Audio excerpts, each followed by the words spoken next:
Good evening. Happy Monday, everyone. Hope everyone had a great weekend.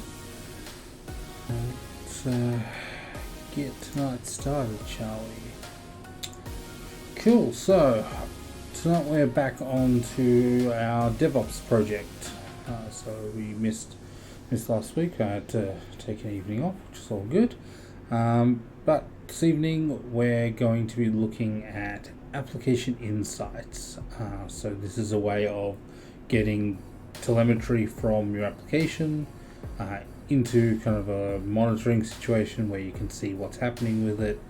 You can see what kind of things are connected to it, and get you all that kind of good monitoring metrics data that you want when you're operating an application. So you can see here I've got on my screen our project for our DevOps stream. So I'm going to drag in progress for the application insights, and let's get onto it. So I've got our application here. Just reset terminal. Alrighty, so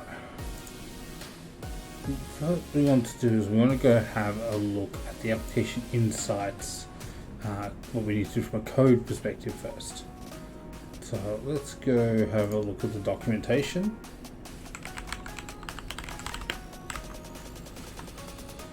And then, alright, let's have a look at so application insights logging with .NET. So this is what we're going to start with tonight. So we're going to, first of all, we're going to start install our package. So, and it's Microsoft extensions logging application insights. Helps if I am in the correct directory. There you go, that looks better. Alright, cool. So that's adding that in now. Okay, great. And I've just noticed I am not in a working branch.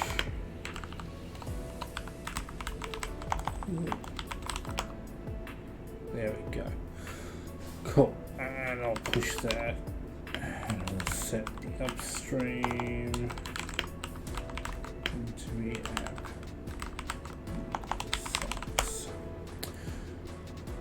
Cool. Alright. So that's all pushed up there, so we can see that in the repo now. So what we're going to do is we're going to come in here and we're going to add this as a service. So first things we're going to have to do is we're going to have to grab the using, make sure we're actually pulling that one in. Okay, and so it says logging out application insights, and we'll do all that stuff there. Okay, cool. Where do we want to add this in? Oops, my mouse is being a little weird. There we go, that's better. Let's stick this up the top here.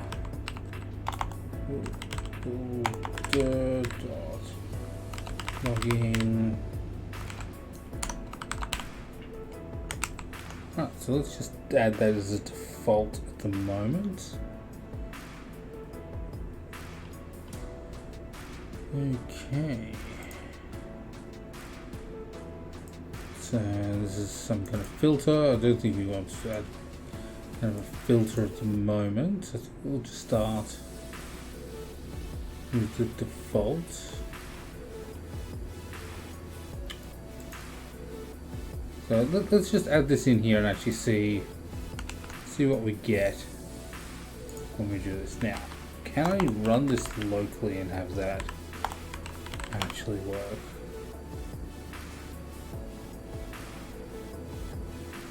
So I'm just remembering, I think I needed to have, do I have a database spun up locally? I don't think I do. I think I'm using the remote database. So let's do an Azure So AZ login. So we'll just make sure I'm logged into our Azure tenant.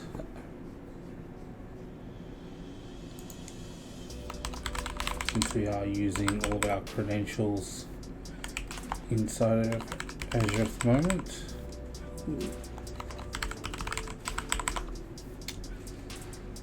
Okay, and 2FA. I've logged in for a little bit on this project.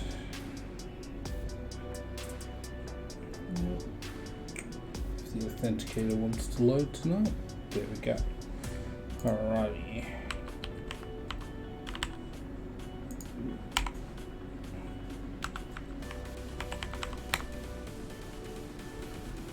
Okay, so it's logged in.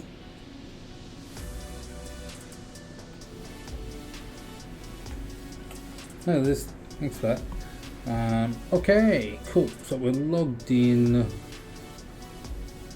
We've got application starts out there, so build is fine. Yep. Okay, cool. So that all appears to be running. If we go click on our local, that will showed up in the wrong browser, but that's okay. We'll put it here. There you go. Okay, so we've got that. We've got to log in. Can't remember if that was the login I used, but we'll find out momentarily. No, there was an exception. Token identified principal. So there's some issue with our identification login, but that's okay. Database might be down. Let's have a quick look, shall we? So I think the database may... Alright, database is in a pause state, so it just needs a minute to wake up. That's okay. So while we're waiting for the database to kind of wake up, what we'll do is we'll add in here our application insights.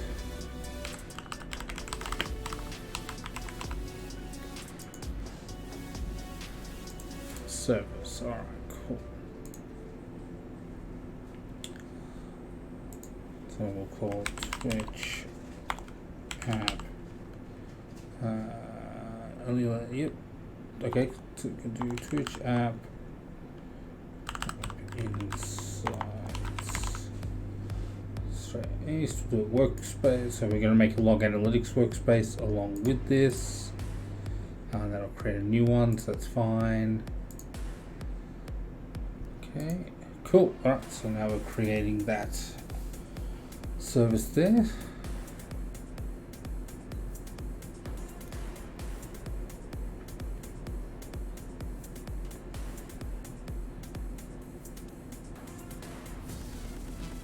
Alright.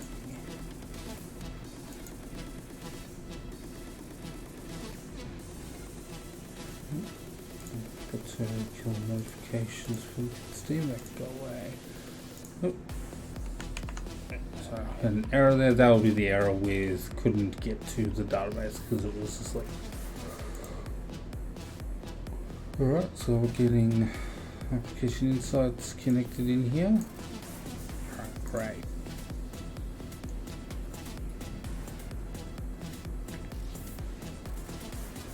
Okay, so let's go and check on that database before we dig too much into that one.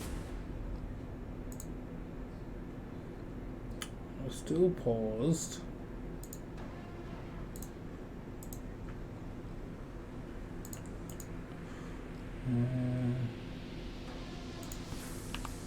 Try and rerun the application, see if that wakes it up.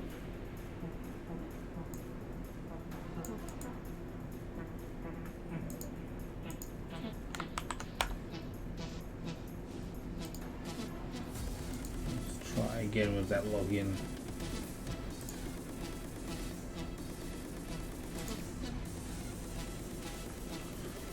So it's still asleep.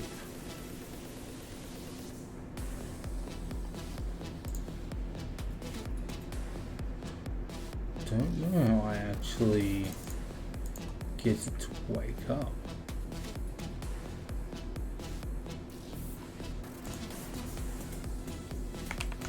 That's a good one. How do I make this one wake up? And if I do the query editor, will that maybe let us wake it up?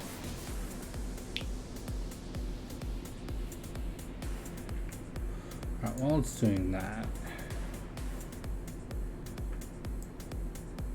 so that's application, that's connection string there. Don't really want to use a connection string. So let's go.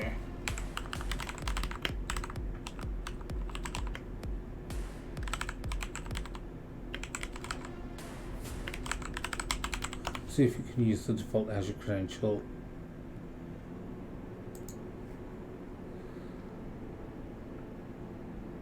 Okay, it's apparently saying that it does support the Azure Active Directory authentication.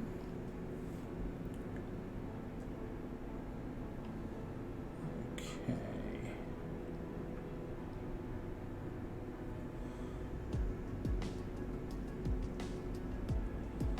So this is using a telemetry configuration connection string as the instrumentation key, an ingestion endpoint using the credential.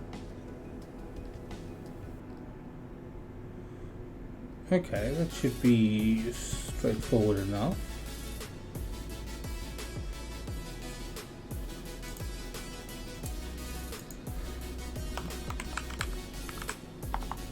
So just a class we have access to.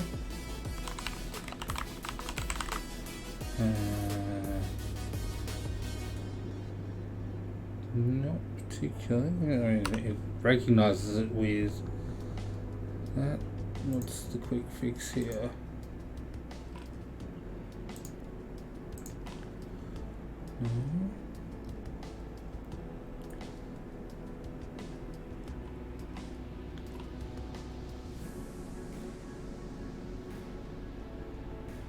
Okay. So looking through here, so we've got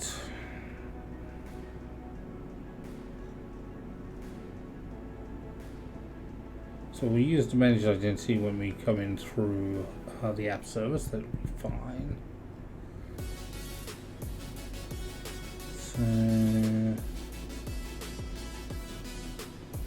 So you can use this for local development. So it says we should be using the managed identity credential for system assigned and user assigned managed identities. So we might need to look at how we want to do that when the application's running inside the app service. Look at some kind of configuration setting there. And then once, okay, on March. Okay, transition to connection strings, it says here.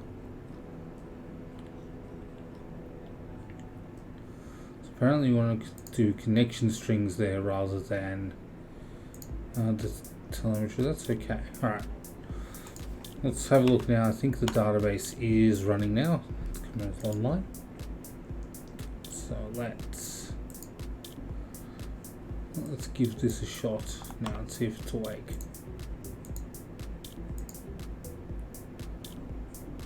Or if we've broken something and we kind of need to reset that. Login failed for user. Okay, token identified principal. Apparently it doesn't like something with that.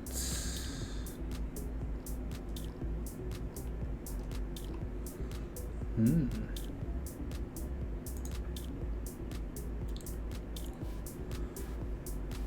not sure what's happening with that one tonight. Let's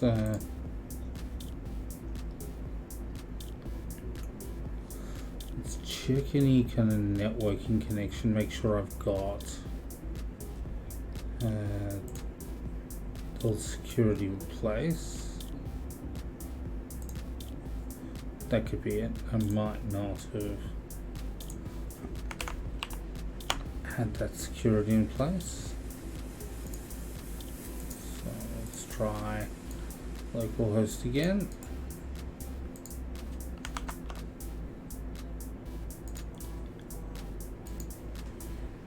Okay, and we're trying to log in again, so I just got a notification. Okay, that's fine.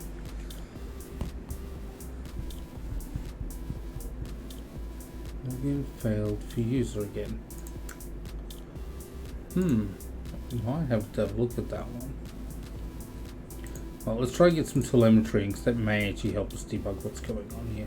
Now, this telemetry configuration does not want to work, and that's okay. So we'll move to using the connection string. Okay, so we got a connection string here. Now, how did it want us to do that?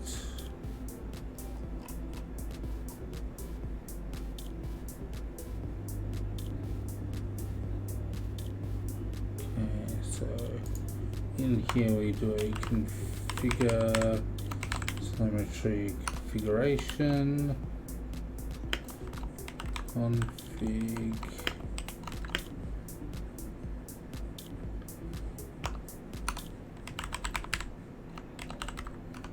string. Alright, so let's get the connection string, application insights connection string. Fine, and then if we go have a look at our app settings, it's fine, we can add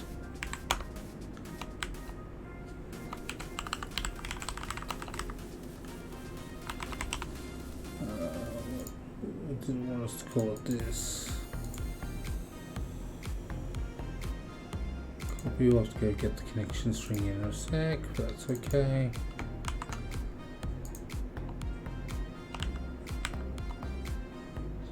Back, we'll go grab that connection string.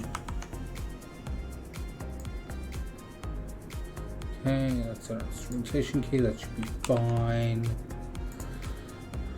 Cool, alright, so that should be all good there. And then if we go back to here, I don't think we want, no, we don't want that to break there. And what do we want this to be? The logger options.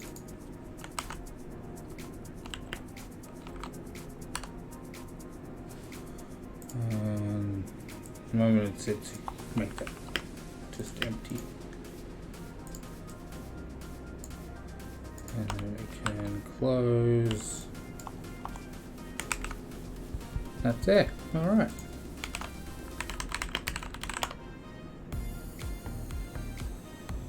Okay. All right. So we're running. Now, we haven't put a filter in yet, but that's okay. So let's see. Am I seeing anything inside here yet? Now we may not be. May not have had enough time to actually see what's going on.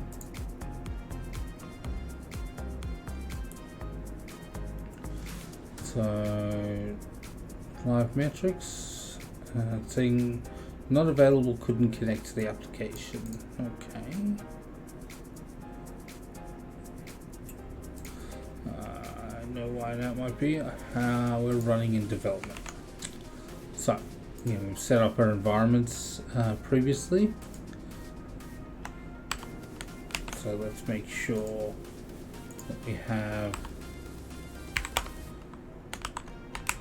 this included in our environments as well.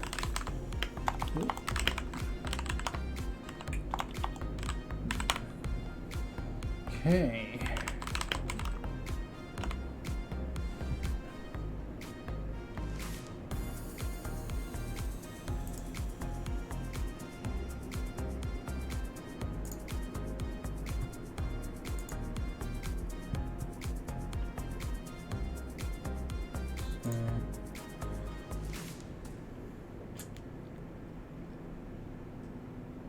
Nothing quite yet.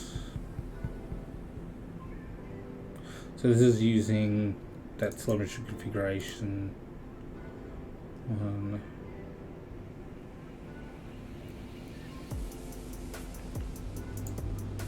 give it a few minutes, see if it comes up.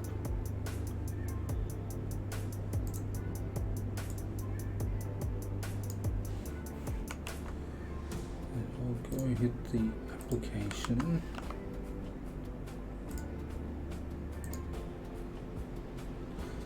See if we can hit that failure again, which looks like we should. Yep.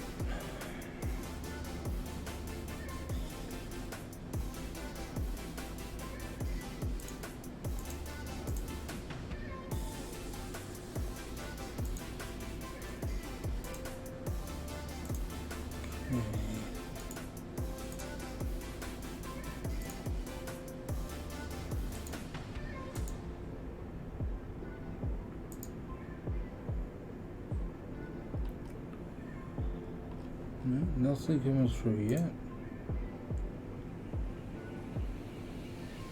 So as you can see, get a lot of interesting metrics from here once we actually get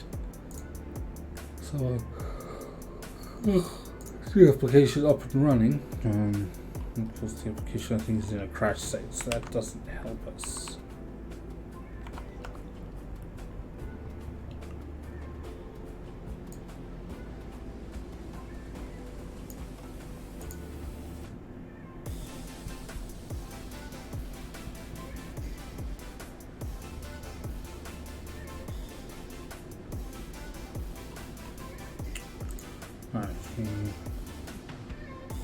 What we might do here is push this up into the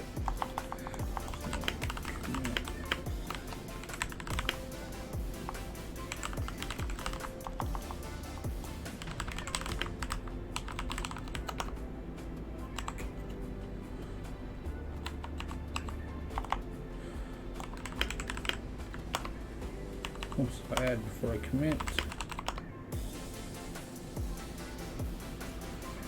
Okay. We'll pull this into the main.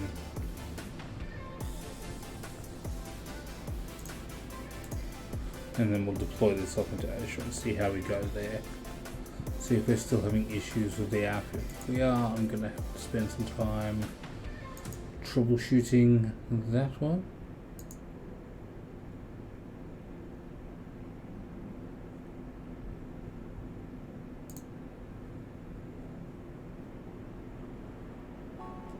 Okay, let's have a look at our actions. So it's running that merge request. Now that's the other thing we'll have to do here is actually add this into our Terraform, so that when we deploy the app as a whole, it also deploys application insights as well.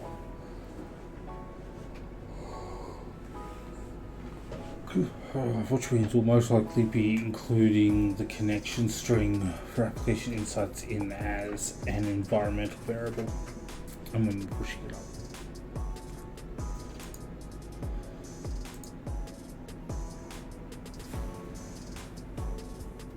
So no data yet, so it hasn't actually logged any data in yet. That's okay.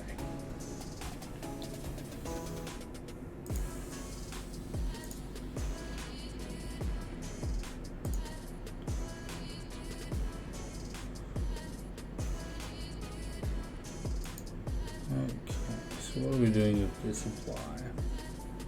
There's a whole heap of changes there actually, wasn't there?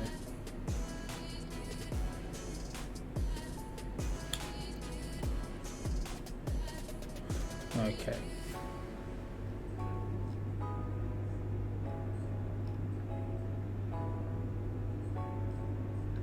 It looks like it's going to go through and actually redo a lot of this stuff. It's been a while since we touched it, so that's okay.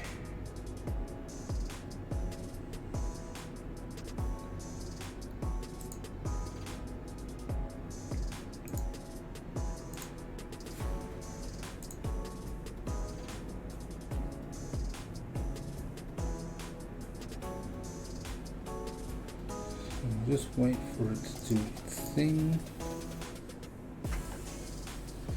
Grab some water while it's running. So it's actually going through and removing the container registry as well.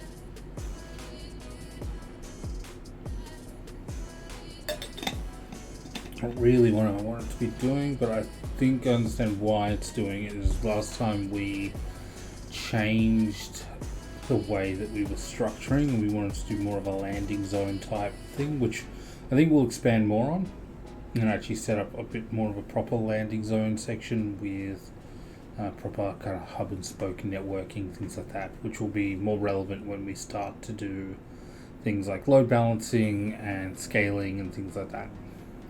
Because we'll need to start putting like a public endpoint where everything comes in and then hits the load balancer. So that's all good.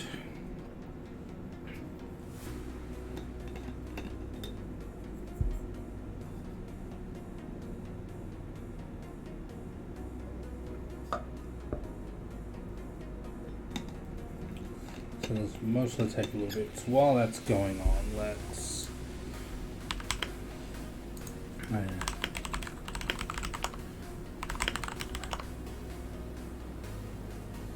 full main there.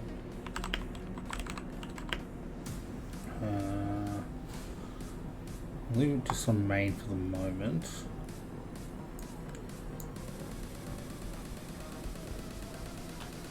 what it's doing,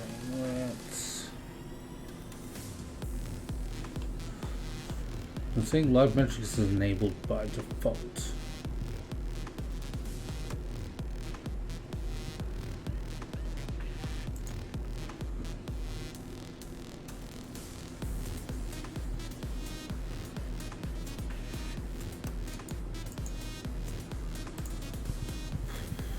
Okay.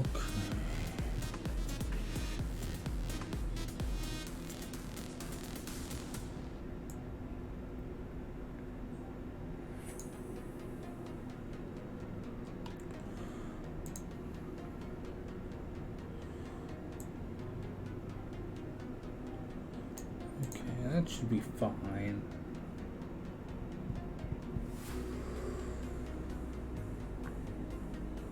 Oh dear. Okay. How are we going? Still destroying the resource group. It's taking a while because there's a fair amount of stuff in here. But it's getting there.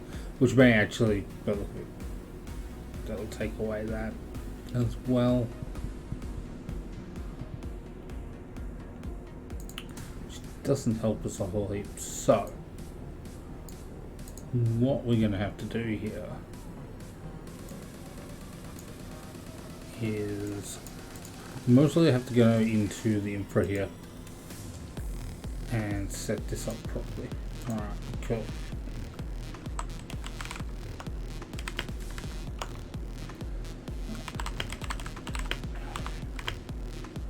I'm going to say circle LZ.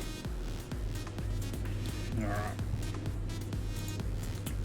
So we've got our, we've got all our environment stuff done too. So let's properly set this up.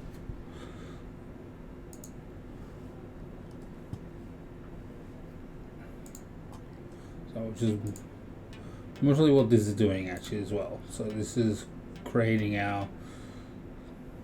So it looks like we've done quite a bit of this already. Clearly you'd forgotten a couple of weeks ago.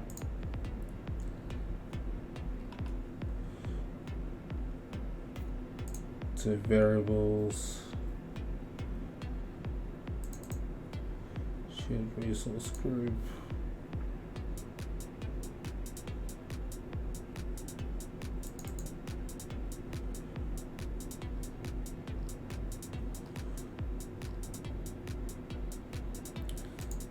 you can see a bit of a typo in there anyway because we're setting to an environment.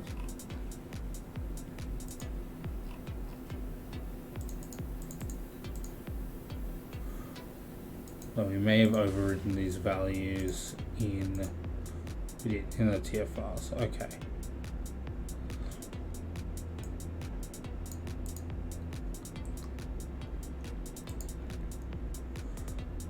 Okay, so go with those. So what we need to do now in our shared is we will need to add in. Apparently I don't have the extension for Terraform installed.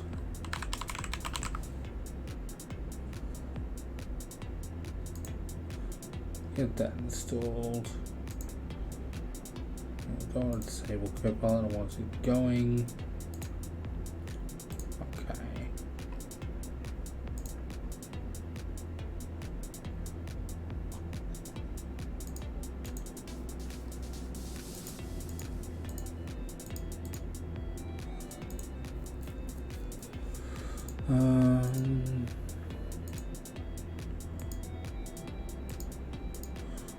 Why do we still have these here?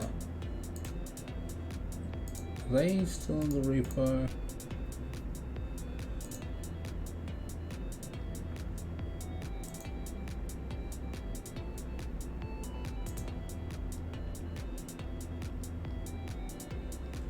Yeah, that's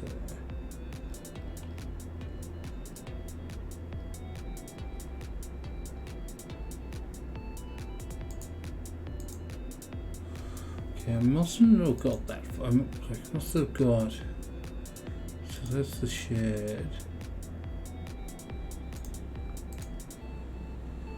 Alright, where did I get to with all of this?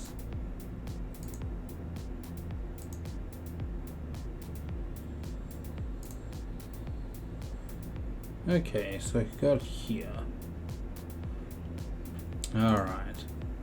So clearly I've forgotten a bit of where we were at.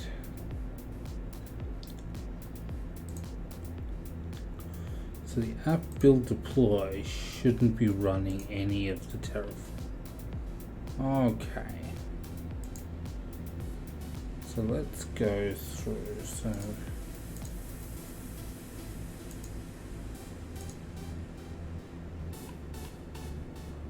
what's that doing? I don't think this is doing anything. So we'll clean that up. So the app build deploy service shouldn't actually be triggering any of this infrastructure. So that's fine.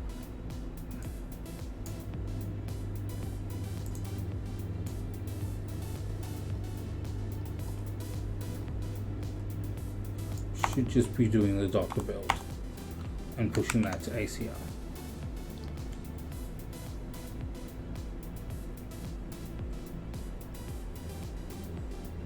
Okay, that's fine. And then the infra deployment here is going to be we've got a templated Terraform apply and Terraform plan steps. It's fine. A nightly build, that's fine. And then we have our infra deployment. Okay.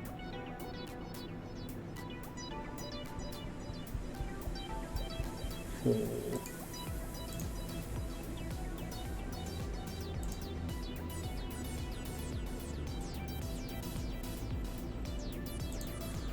I just want to check. Did this run on main or did this run on a different branch?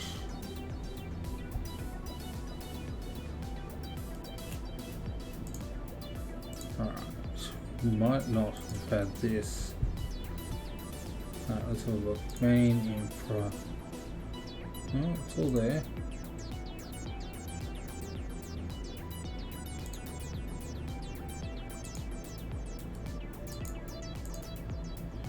Yeah, that's all in the main. That's alright. So we did merge it in. Cool. Alright.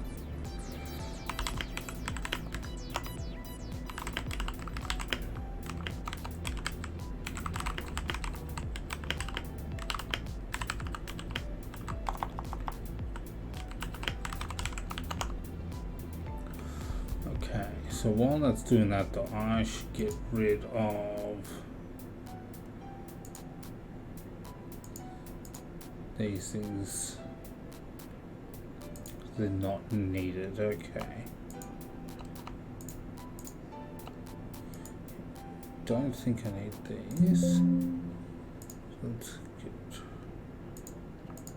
rid of this. Okay.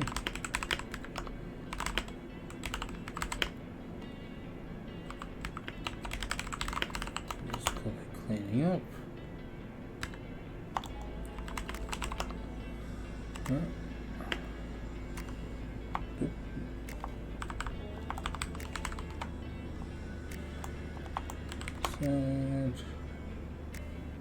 Okay, it's fine. Alright, that has crashed because its place mostly took too long. Alrighty, that's fine. So what we're gonna do is a bit of cleanup here and a fresh start, just because it's been a couple of weeks and I think it's got out of sync with its state. That's fine.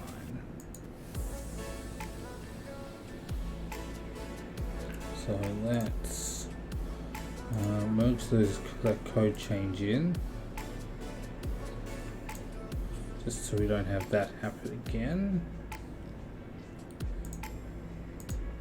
Okay, doesn't mean that anything within the programming that gets merged will fail because there's no resources for it to work on. Okay. And what we might do here, just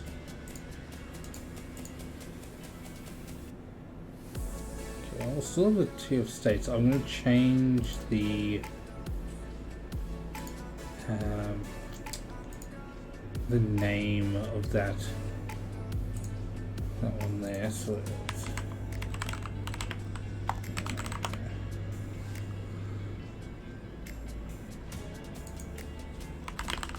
cool. Okay.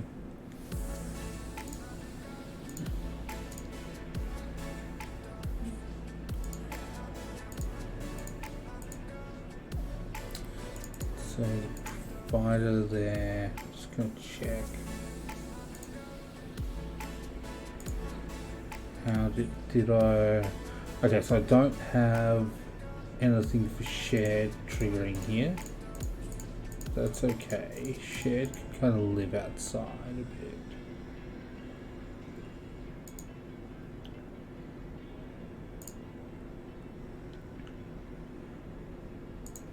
So what we'll do is we'll set up a new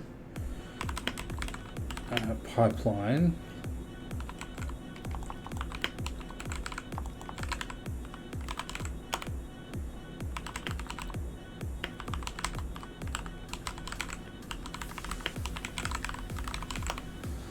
Okay, we'll set up a new pipeline in here, which is going to be for the shared infrastructure. Alright.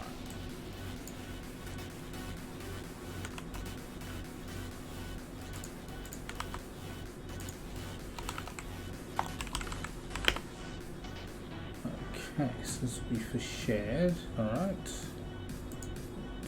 I'll just split these two across. So they'll be doing pretty much the same thing.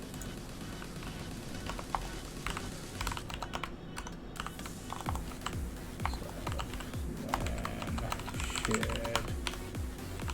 So this.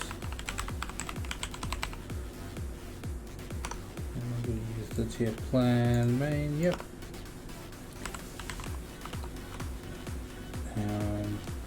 GitHub environment to be shared. Share TFRs. Yep, that looks good.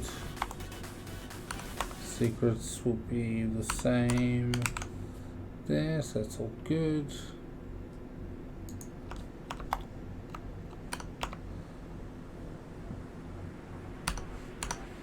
And thank you GitHub Copilot for doing that all for me. Cool, so what we need to do now is create a new file here.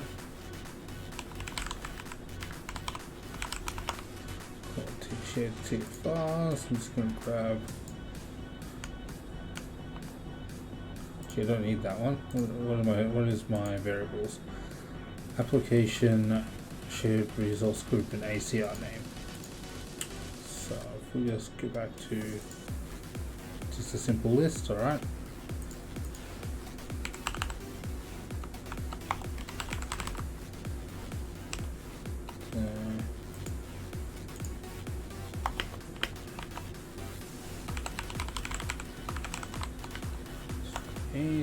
I don't need comma. No, I don't. Shared resource group. I'm going to call it. What do we call the other ones? Twitch app. Just keep consistent here.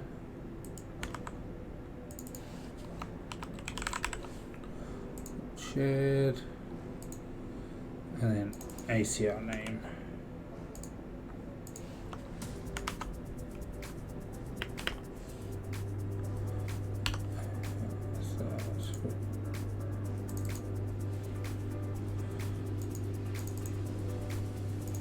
That's fine. All right. Okay. So that should give us the new pipeline.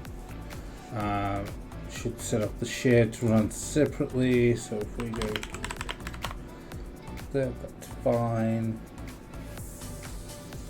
Okay. And then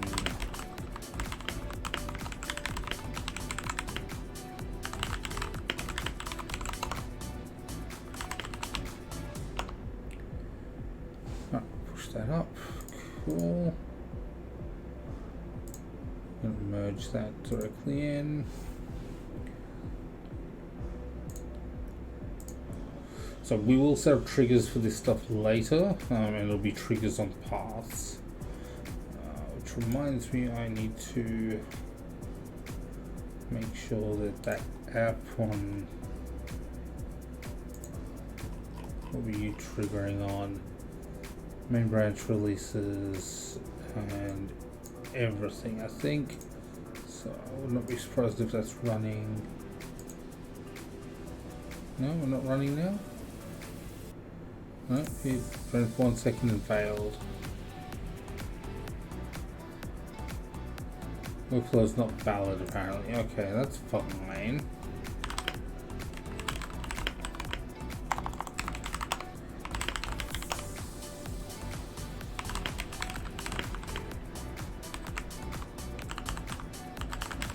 So we'll go fix that app pipeline now quickly.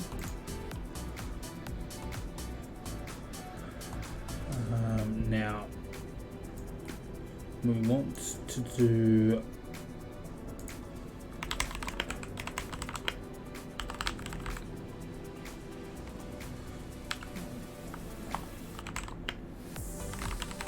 a path include.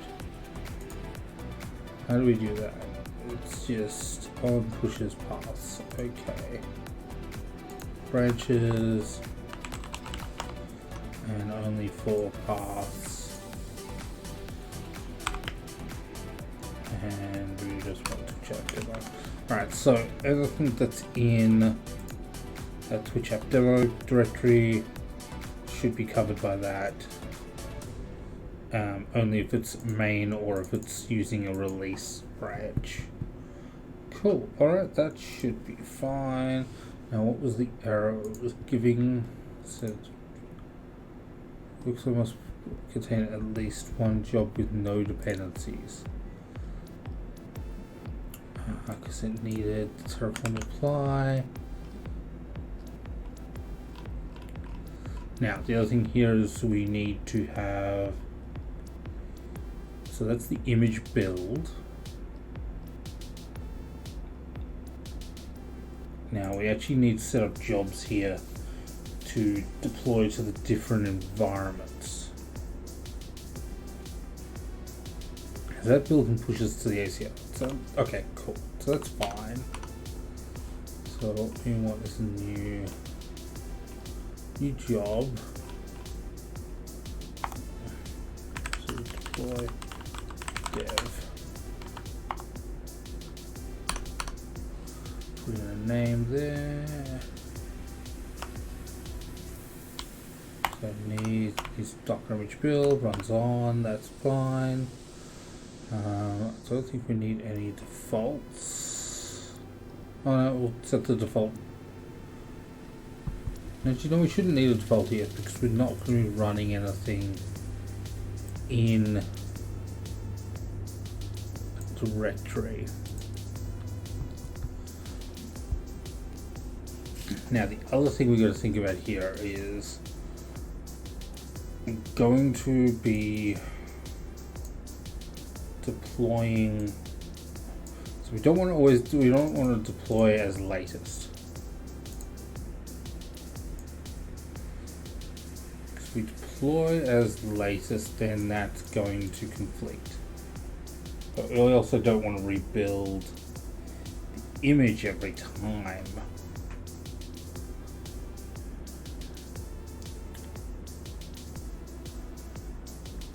Can I re-tag the image?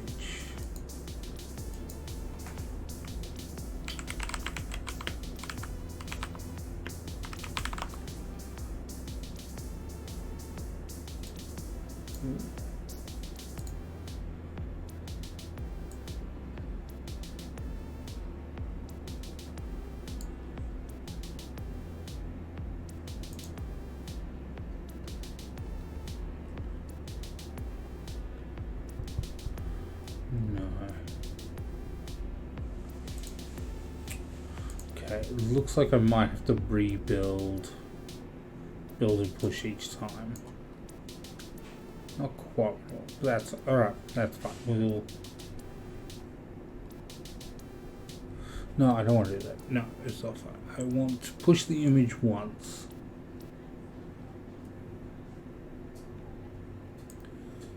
Only rebuild and push it if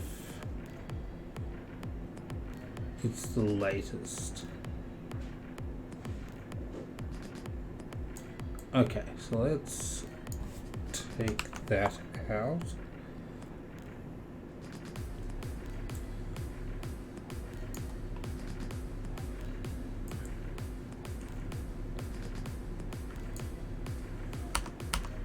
Okay, I think that's what we want to do here.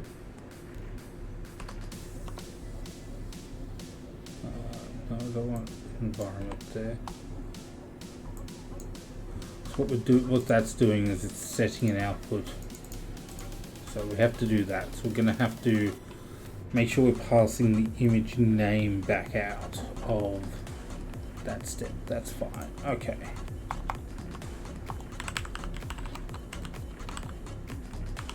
And do we call it test?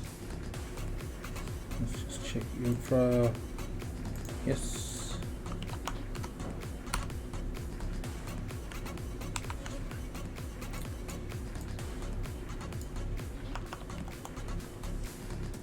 Deployed prod.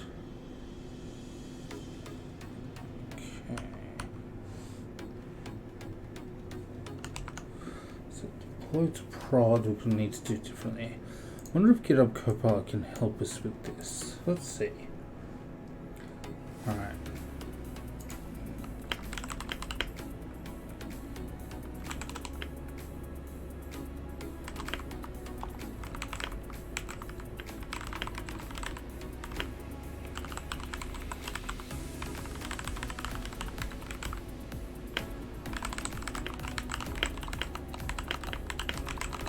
See if we can come up with a solution for us.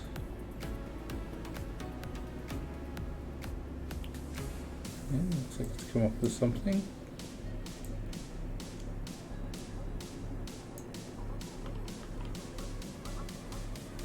Okay.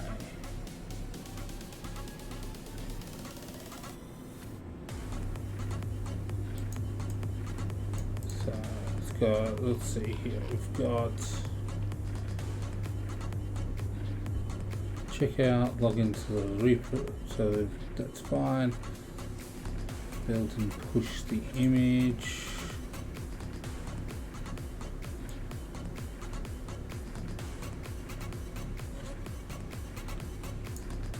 And then we actually want this as a separate.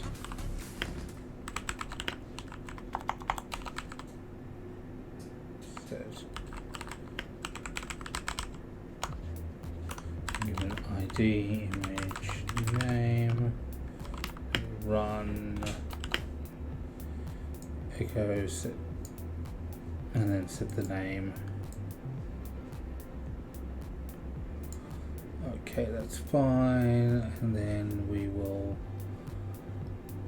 do I need to set this up anywhere else?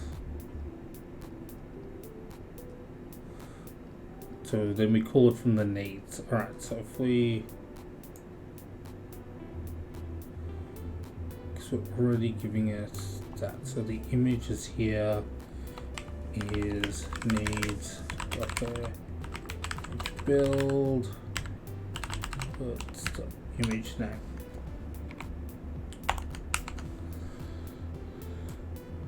Okay, so that's fine. So we can do that for these two steps.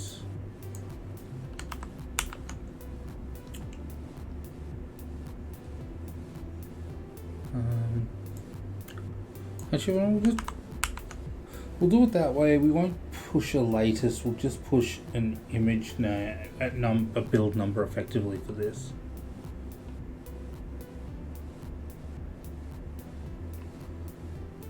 And then what we'll do is we will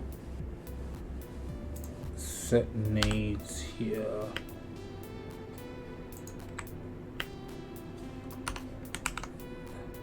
To make sure that we get the correct chain happening here. So each one is sequential after each other. The other thing to set here is environment as well. So make sure the environments are all there. Okay, so that should work there.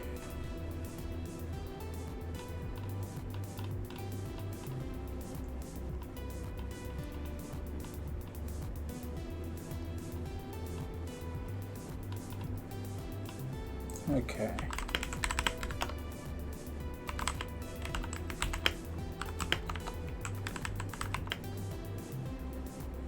So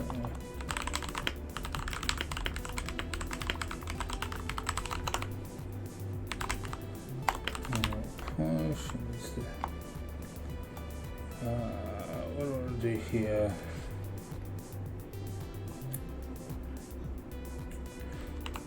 I do want to fix that some stage, but yeah, it keeps getting pushed off till later. But I am doing other things at the moment, so it will be later now.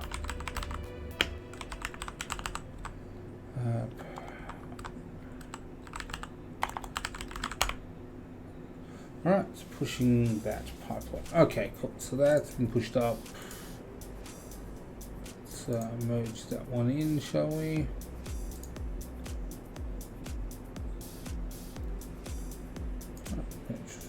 Confirm the merge. That's right, we can delete that branch. Should actually have been deleting the branches. I need to go do that. Need to go clean that up, but I can do that a bit later. Alright. Actions. Now it's giving me error. What error? Line 61 apparently it doesn't like.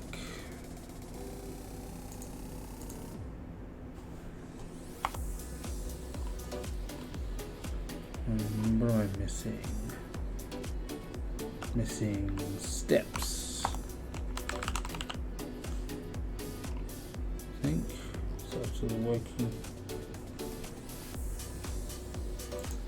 Yep. Is that indented normally? No, it's not indented normally, so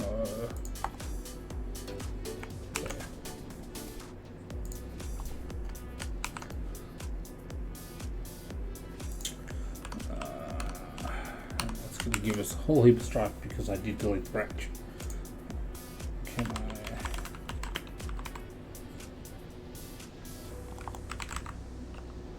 No. Okay, it's going to be a problem. I'll have to stash, but I can't really be bothered, so we will do it this way.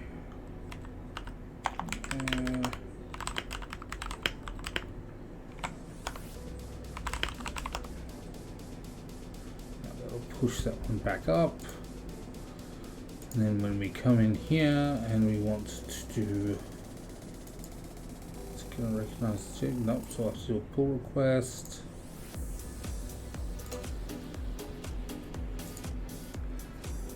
And then we're going to fix our pipeline. And we'll create the merge here. No conflicts, great. See, I've been doing a lot of work with Azure DevOps lately, and that does not work nearly as smoothly in Azure DevOps. When you do that, there'll be a merge conflict because the main branch will be one commit ahead, and it doesn't like it, which becomes problematic. Cool. Alrighty. So how are we going now? Okay, so I can't do paths and path ignores, so that's fine. I'll just do paths. Again, we'll do that. Push it up. Make our new pull request.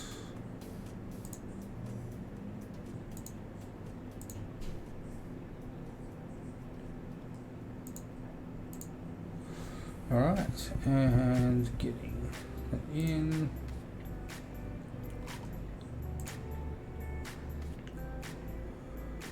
Okay, how are we looking this time? That was a minute ago, that's right, so it hasn't triggered. So there are no changes within that, so that's fine.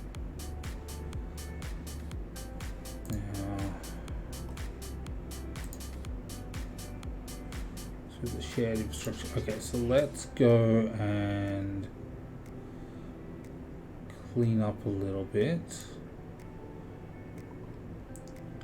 I'm going to delete this resource group. So just to clear everything out, but that's fine. Call this. I'm just going to clear all this out for now. A bit of a reset. That's all right.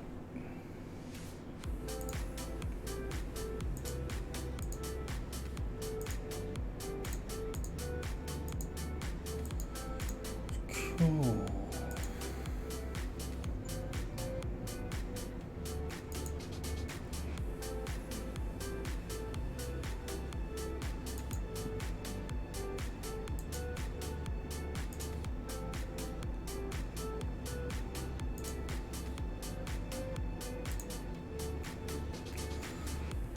Alright, so while that's deleting, we should actually be able to run our shared. Let's give it a shot. See if it will run.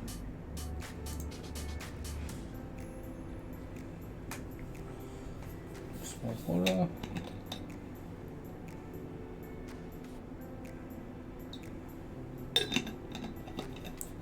Because this will have to recreate everything. And that's fine.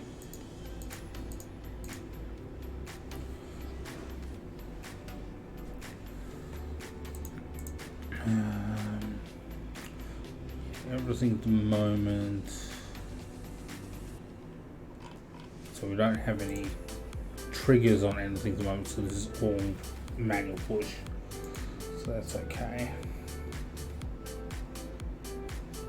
But when we trigger them, we'll use the paths the same as we did for the application.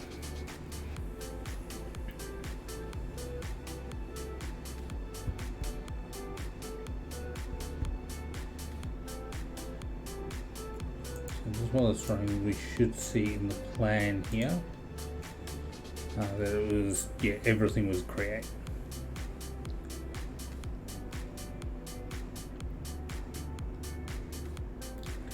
That's fine. It's going to go ahead and do that. Looks like our other one has disappeared now, which is great. Okay. So.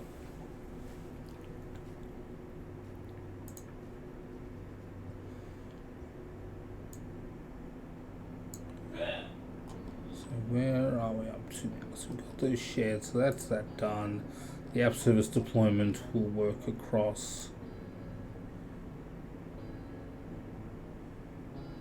Actually, that'll be something, so I need to change the name of the app service that it deploys to for each environment. Which I should be able to do that. So that's worked, that's fine, that's good. I should be able to do this in some environment settings. So if I come into dev, there's protection rules. So what? Sequence of variables, actions.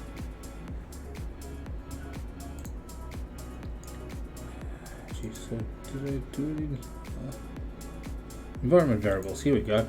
So we want to name environment variable.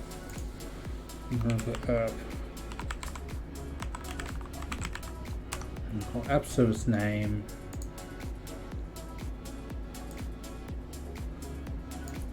And let's go have a look. What did I call it? So excuse me, Copilot.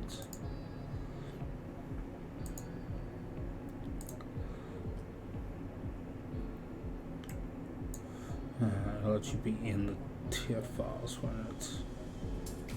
So with that infra.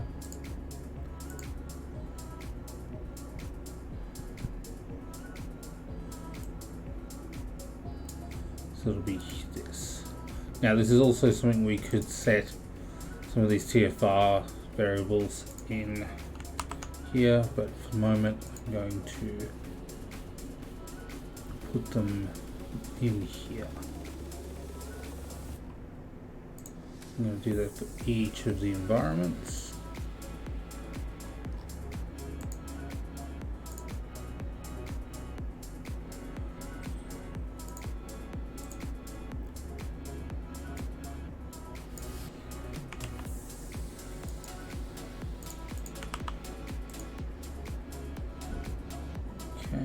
And then last leave test.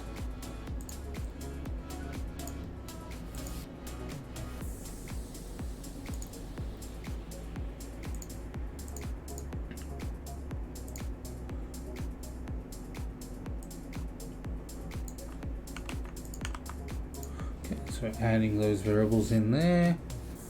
So that's fine. So now we can actually include those in our app service here. Because we'll have the environment dev, and then the name itself will be, how do I reference this one? It's not secrets. I think it's variables.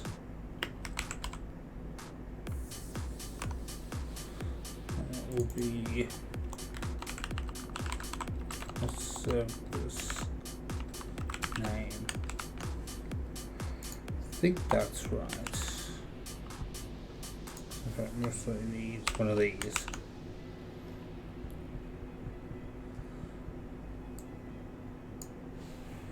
And then we just do that across all of them. And then it should, because it's the same variable for each environment, but it'll get the different variable name.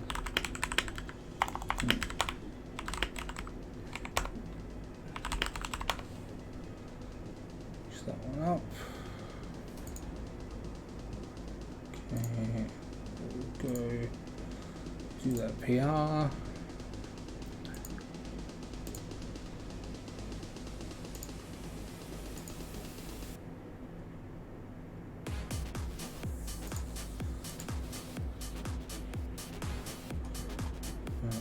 I've just seen that I think there's a Dependabot branch.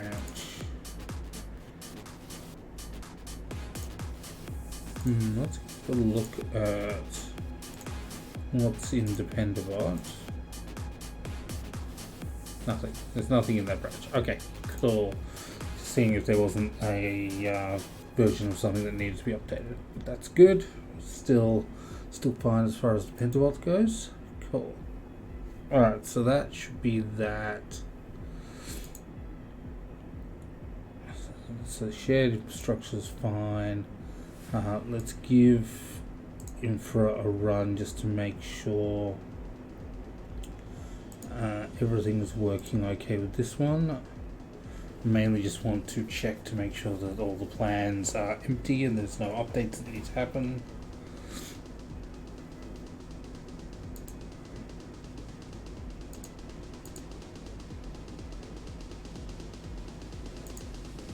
Just realized that this docker image name most likely needs to change. So I don't think I called it that. Let's go find out, shall we? Which I don't know. I did call that, so good. That's fine.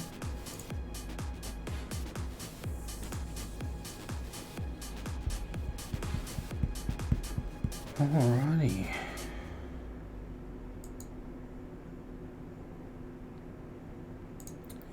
So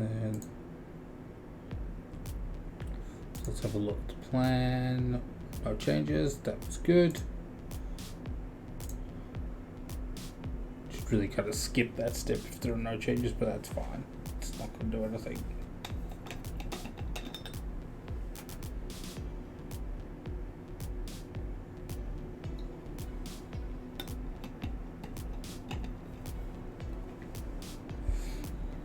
Okay, so that's going to run through all those and just make sure that they are all running fine. Now, one thing we don't have and we'll need to do is set up our database again, and that's fine, we can do that. So this will actually, last time we had the database set up outside of our Terraform, so this time what we'll do is we will set it up inside the Terraform as well as the application insights, which was the purpose of tonight, but we've kind of derailed it a little bit, but that's okay. So let's come into, so let's actually get back to our main branch. Sure that's up to date. And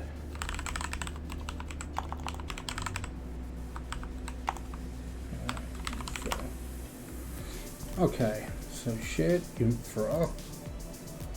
So what we're going to need is we're going to want to set up that database again. So let's leave on Copilot here because Copilot's really good for this stuff.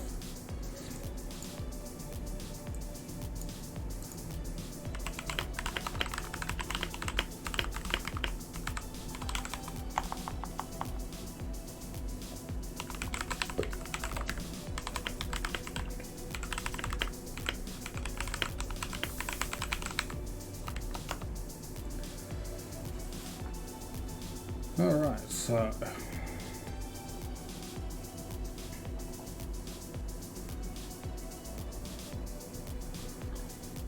okay, so it's telling us here, it's giving us what we need to do. So this might be slightly out of date, but we could always update things as we need. So let's grab the two resources. Okay, so that gives us shared there. I don't need any tags at the moment. So max size 1 gig's fine.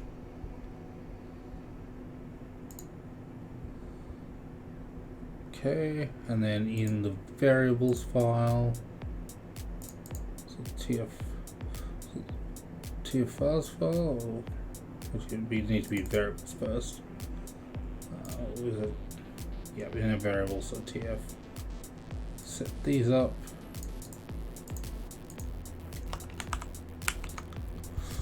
And then move these across to here. In here we'll set these up. So SQL server name. That's fine. That's fine. good. Now, this is where we're gonna need to override that.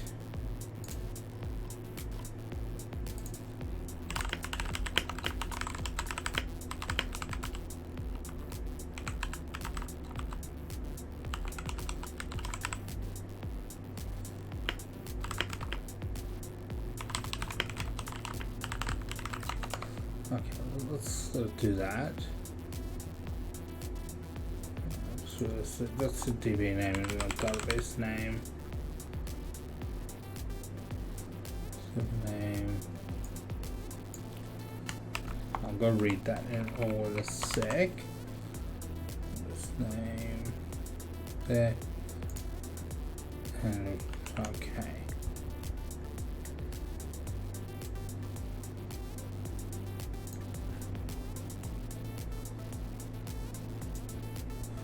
Don't think that quite got what I was asking.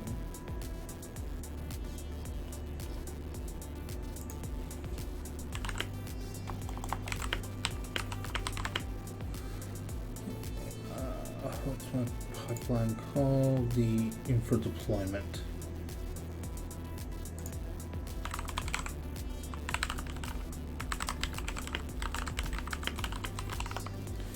So again, it's cool that it's actually reading that file in and understanding what we're doing here. No, it doesn't understand we're using Terraform. That's interesting. And again, not quite what we're after.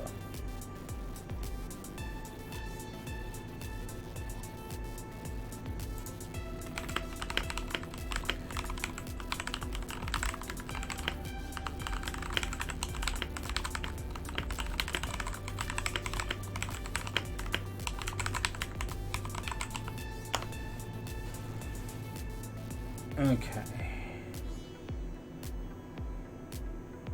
No, still not getting it. That's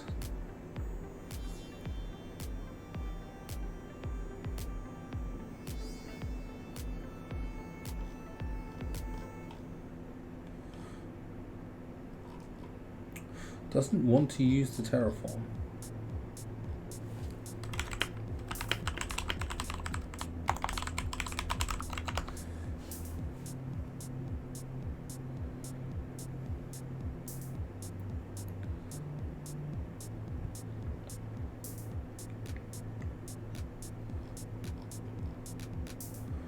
Okay, yep, that's how we set up the TFRs.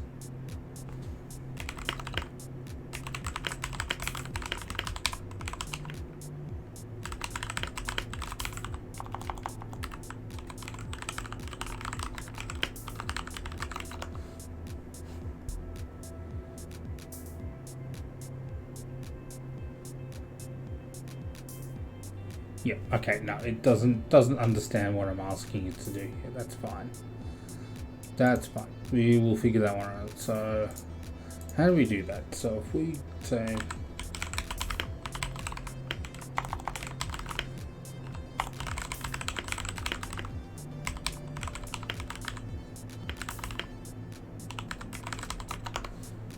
okay. So what we want to do is we want to override, or essentially provide one of the TFRs.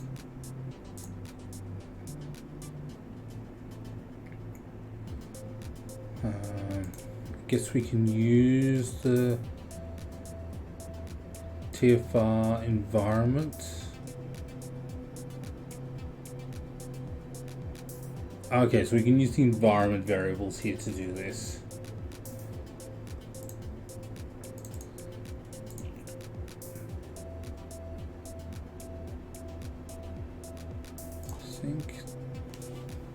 I think that works, so I want that to work.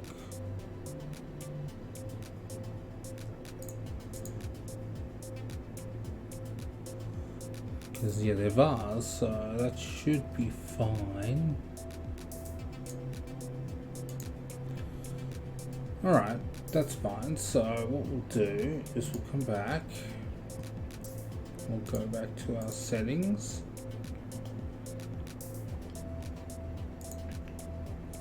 And we go back to actions, and should go back to environment. So let's set this up for environment, because we'll have, so this will be for shared actually. So this will be shared environment, and we're going to add a secret. The secret will be towards the format. So I only have to do it in there. So that's fine. So we just call whatever in here. And we'll say it's SQL admin password. And then I'm going to go off screen and generate a nice secure password.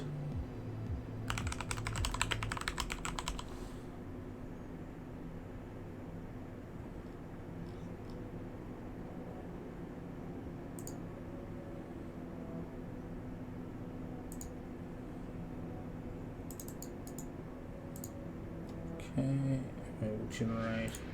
Now let's see, is it going to pop up in plain text? It will, so I won't use that password. So I'm just going to drag this off the screen for a sec while I set up the password, because we don't want to be leaking no credentials.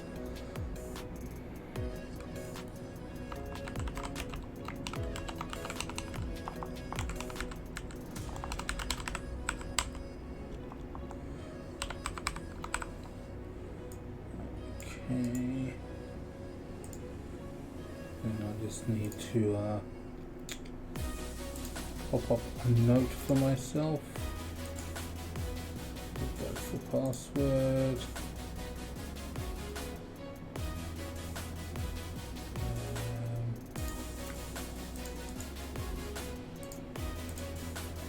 Okay, so that will do.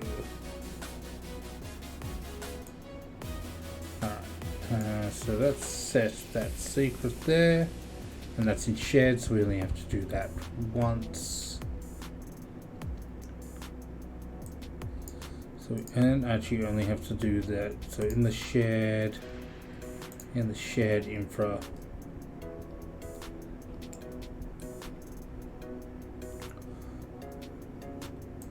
So that's fine. So now we can do variable here, tf var shared, and SQL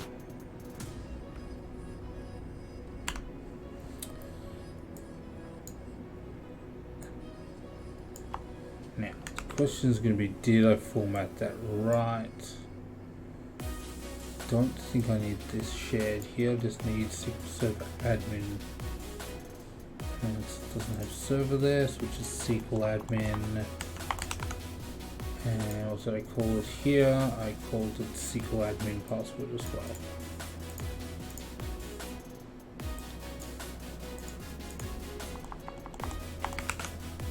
Okay, good. So that should provide then the value for that password in here. The rest will be in the TFVars file. Okay.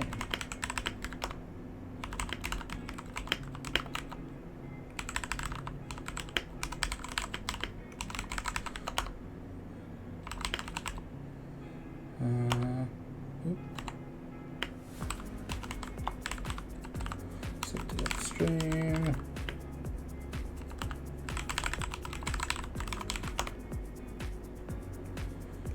Okay, so it's pushed upstream there.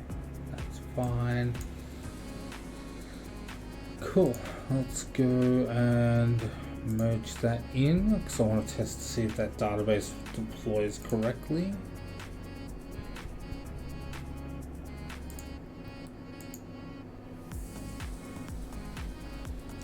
I'll leave the branch where it is. So let's go to actions.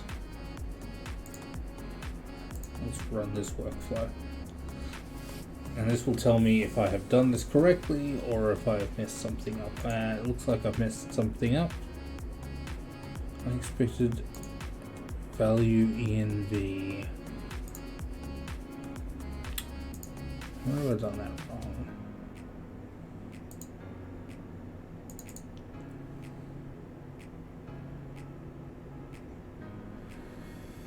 Because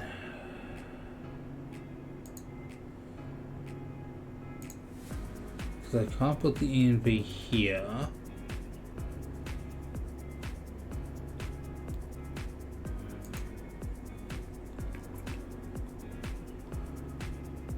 There's inputs. Envs here.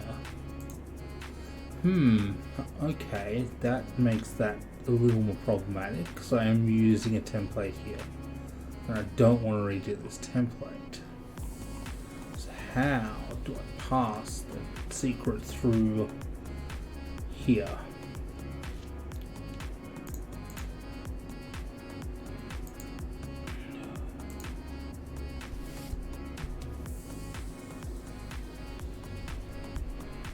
That's a tricky one.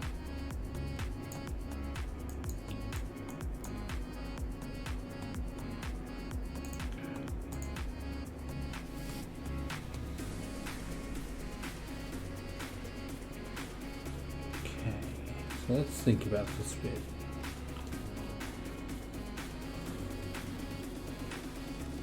So we want to send through an environmental variable, but we don't want it. But we want the TF-files file. Okay, let's see.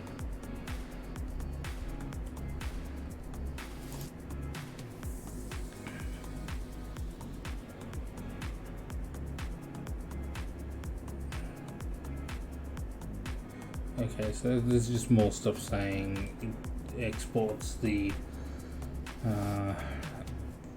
variables.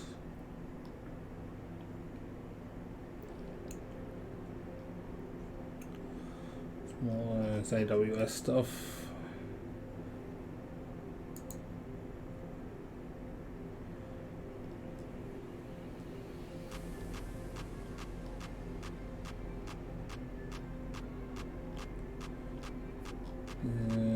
Let's see.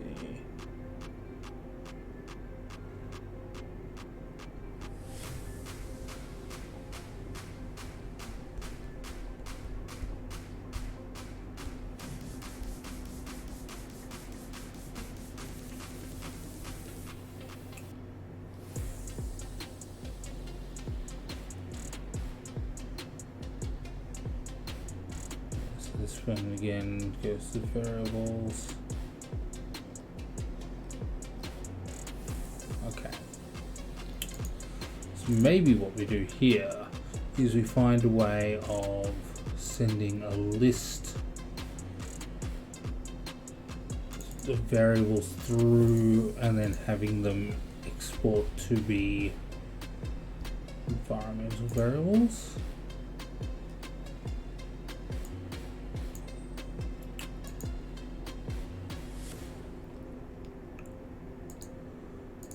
Because it's got to run in here.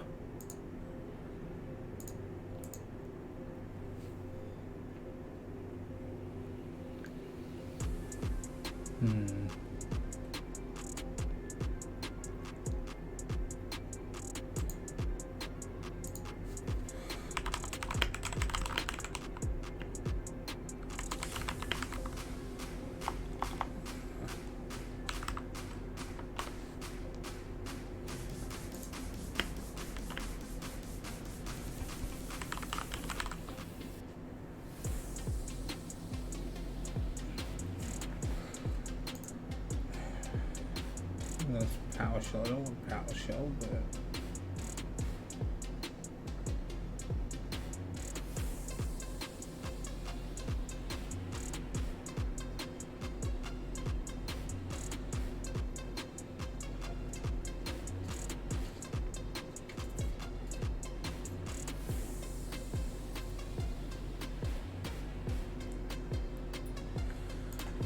yeah, okay. Your job uses this, doesn't like that.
set output is now depreciated.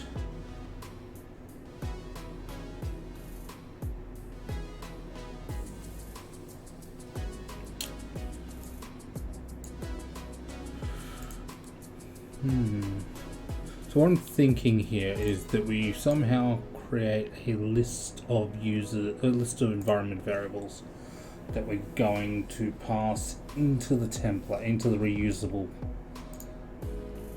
one here, and then effectively have them add to the environment that's running in here. Okay, fine. So how do we pass a list? So let's go actions list. How do we pass a list to a reusable workflow?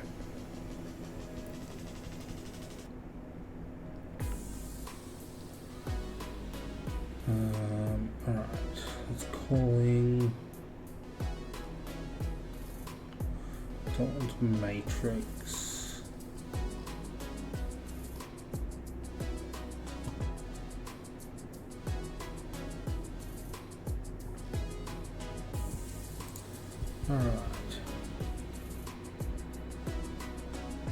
Will there be a new hardware software reveal Xbox? Unfortunately, I don't know. I'm not sure what they're announcing at Xbox.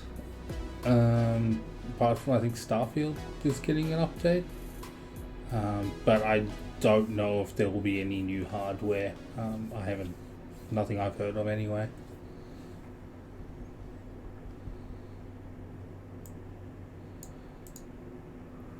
Okay, so let's say plan.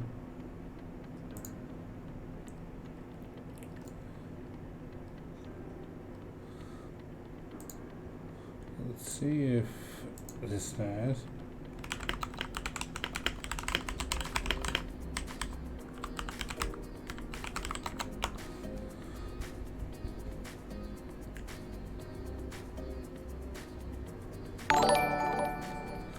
Thank you for the follow.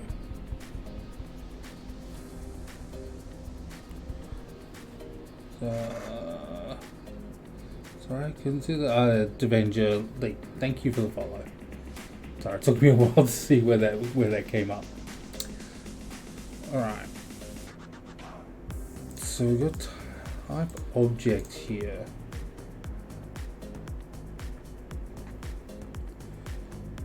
That might work. Okay, so let's try that. So not the secrets. So if we say input is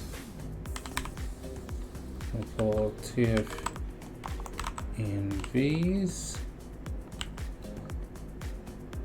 and then we say we don't want to be type string, we want to be type object.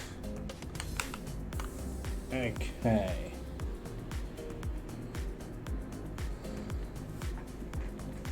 So now what we want to do is pass, so in one of the steps here. Now actually, how do we iterate over the elements of a JSON? Because that creates a JSON object. And then we want to iterate over them to take the first element, so the key, and then the value. Okay, so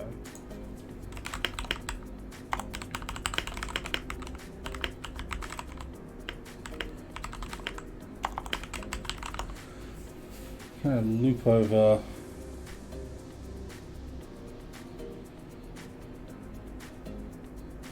okay, so we're doing a bit of bash magic here, but that's okay, at least for this.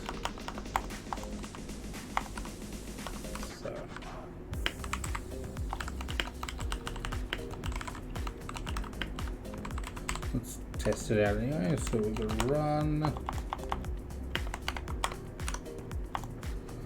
and then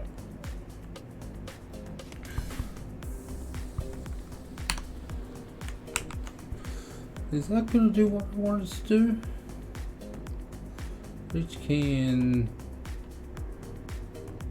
tier. I'm not sure if that's going to do what I want it to do. Let's give that a shot.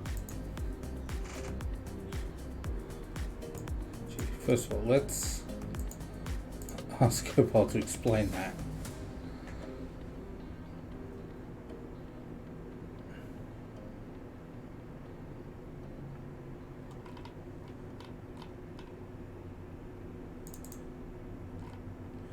Might need to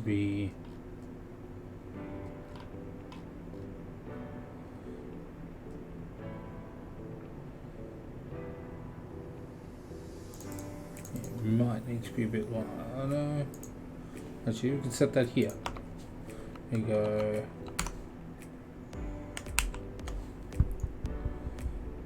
Shouldn't need to do the to JSON because it should already be a JSON object.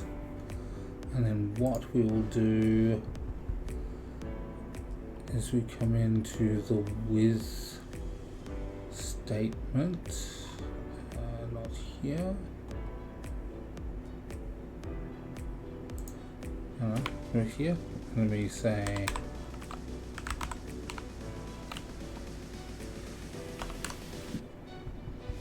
so that was the right one. TF-Env, and then we set this to be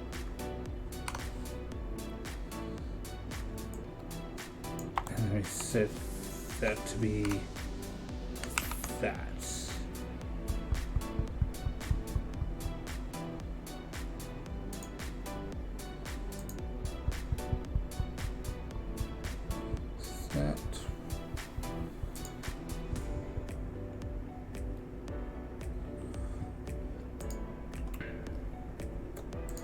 Not sure, but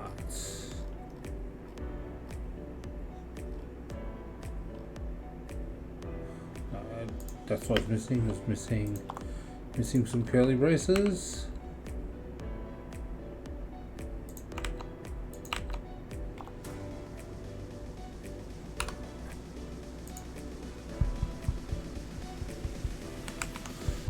Oh wait, let's see what it does, hey?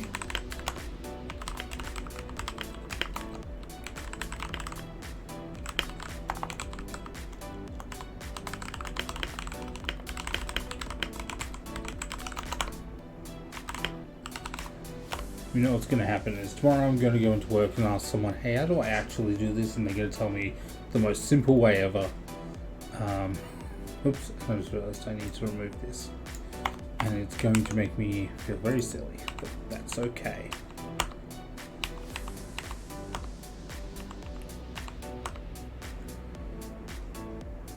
Okay, so that's, let's go and try and merge that one in.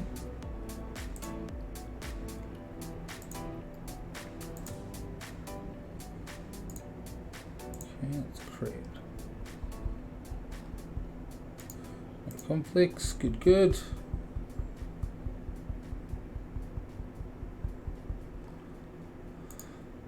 Alrighty, so let's try and see what this does. It may just break instantly, but we will find out. It did. Okay, that's fine. Mapping was not expected, line 17, which is here. Did not expect that.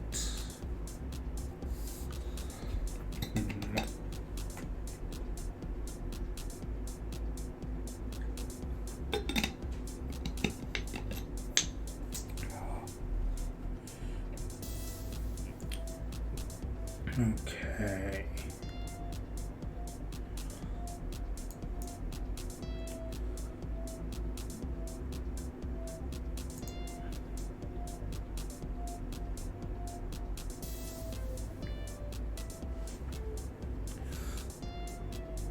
So, okay, now I think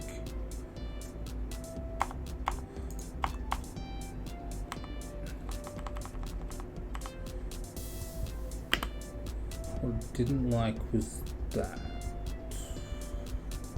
No, No, I don't think that.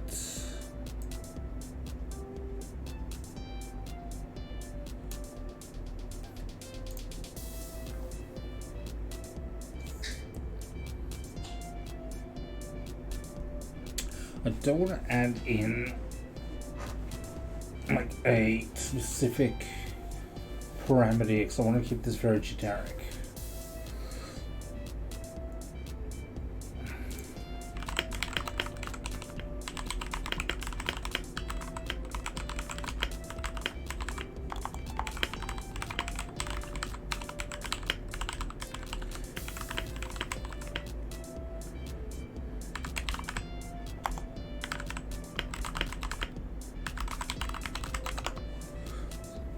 Try another question here.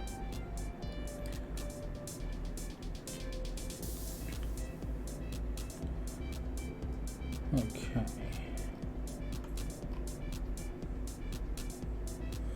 So you again do a type of an object.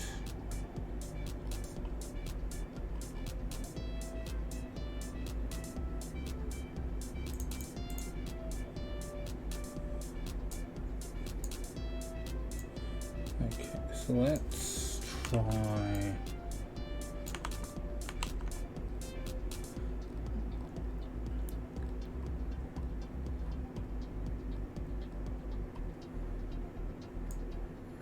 We'll try.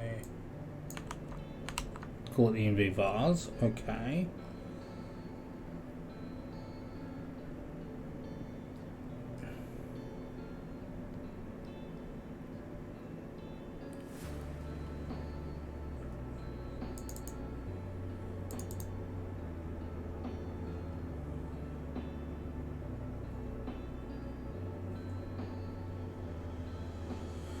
So we pass the environment variables as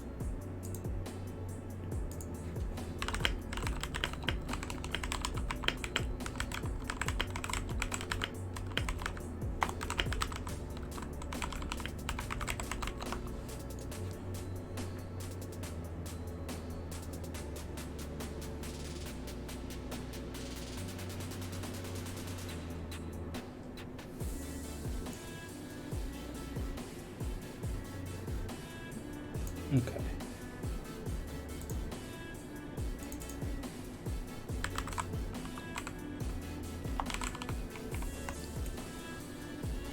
So we would say, so that would be the key.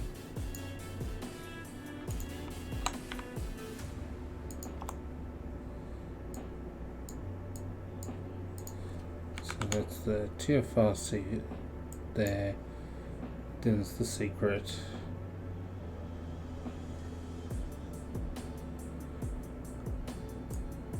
It's fine.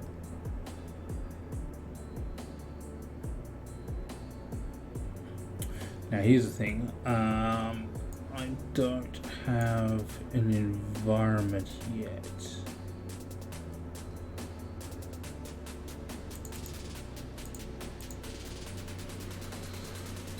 How do I set the environment? So again, I'm not.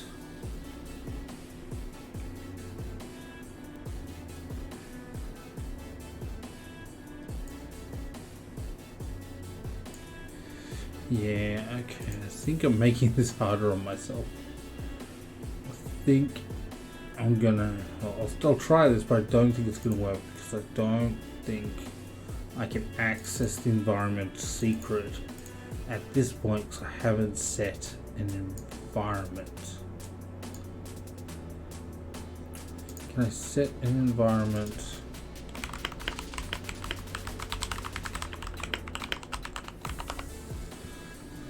On a job step.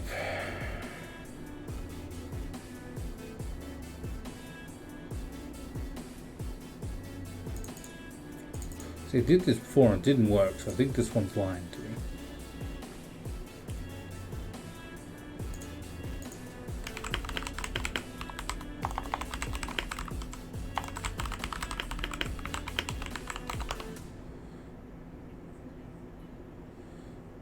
No. Not what I'm asking. Okay. Well, let's give this a shot. I don't think it's going to be successful. That's okay. It's all about trying.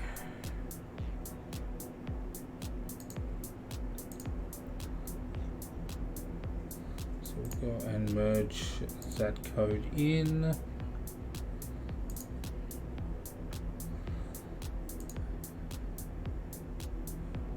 Okay, create that pull request. Merge that pull request in. Cool, and confirm. So if this doesn't work, I think what I'm going to have to do is actually set up the pipeline for the shared infrastructure to be a bit more bespoke to the actual shared infrastructure. And if that's the case, that's the case. That's fine. All right, let's try this now. Yep, didn't like it. Unrecognized name secrets, yeah. So it's unable to pull the kind of secrets from the environment here. Okay. Okay.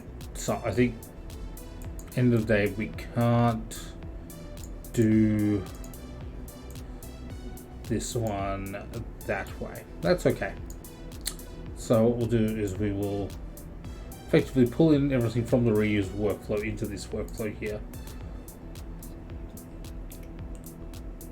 Okay. So we'll just pull in this step here. So it's plan shared. So it runs on this. We'll get rid of that. Should get rid of pretty much all of that. That's fine. And the environment is shared. Don't think we need to run. Defaults needs to be that working directory. That's fine.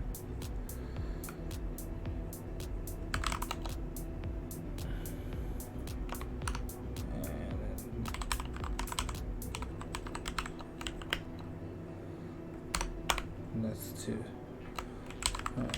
client. I'll set all this stuff up again. DC true, and I don't need.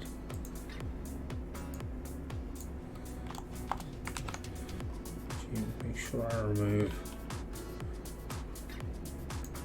this stuff from that shared template, so that'll cause problems for other things. That's okay. We don't need that in there either. Cool.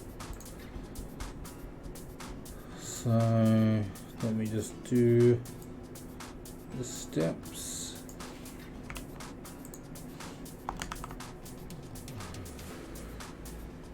Check out.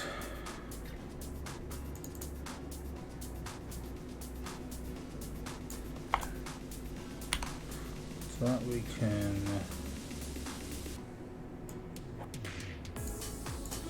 close the path.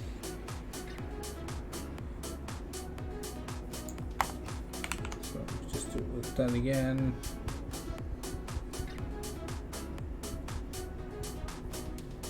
So that's uploading the artifact, that's alright.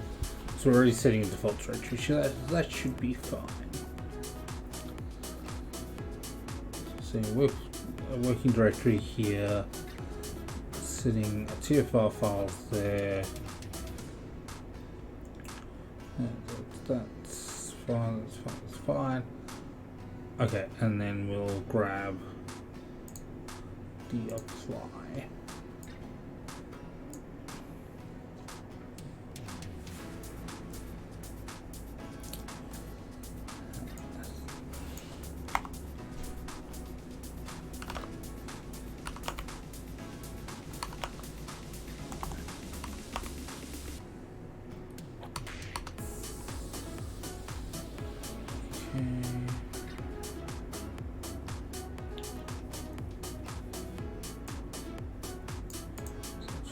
fine there. We just got the steps.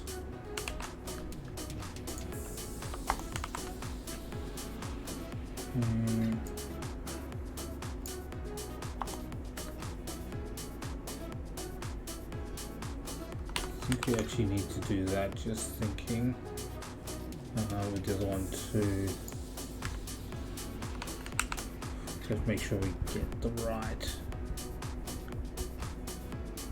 Even though the working directory is set there, I don't think the working directory works when you're doing the actions download artifact and upload artifact from memory.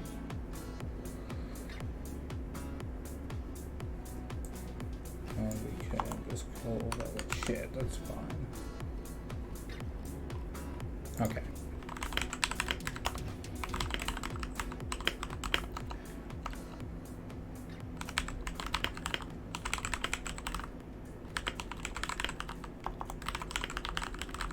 So that's now a standalone pipeline, that's fine.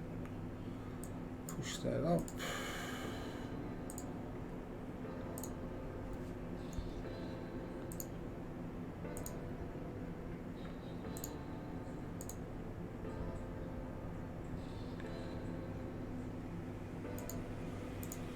Merge that one in.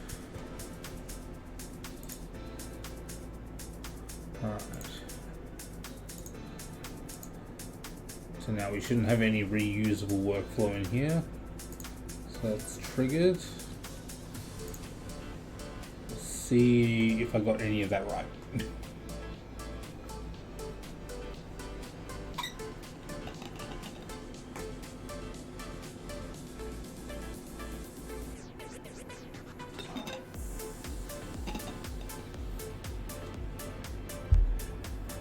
Oop, we got an error. Boop. What was that error? No value for required variable. The whole reason we did a bunch of that stuff. It's fine.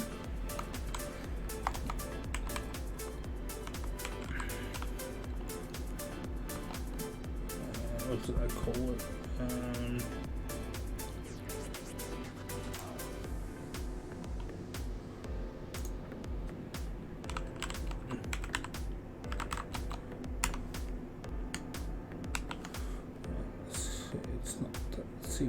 Secret is SQL admin password.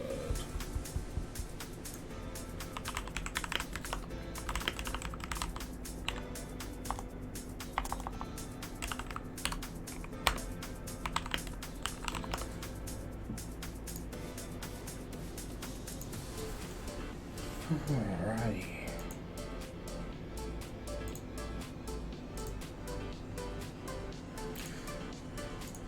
I'm not sure I'm going to get to the app insights tonight, but at least we should be able to get the, once we've got the SQL Server in place, we'll set up the app insights base and then push that through. And then we'll have to work out how we're going to do that instrumentation configuration. But it's a shared app insight, so it should be okay to just push everything into that. So we should be able to share that. I think put that one through.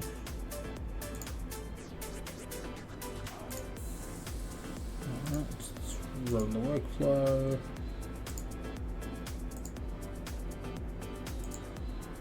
Okay.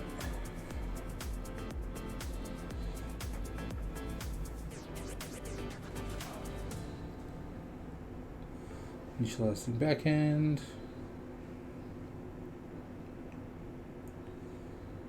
And now let's do the plan. Nope, still didn't.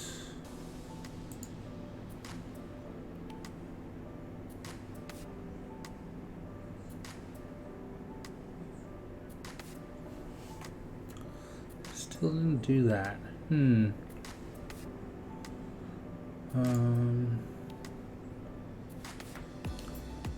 Tokens, operating system.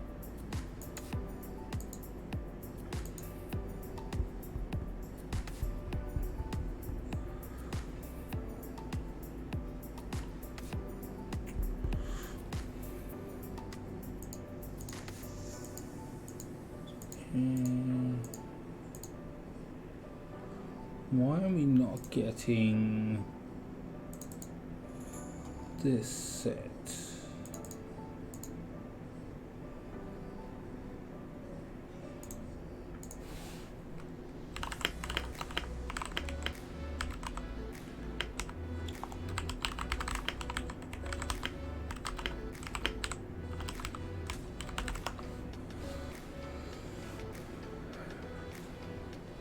Should just be so the environment shared.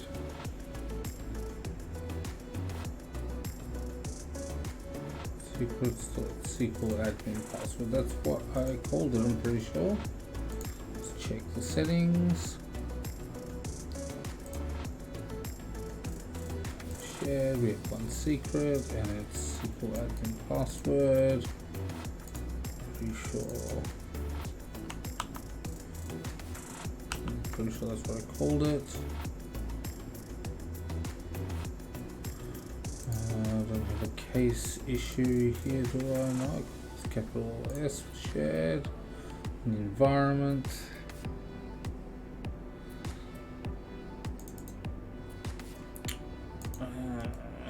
Is TFR.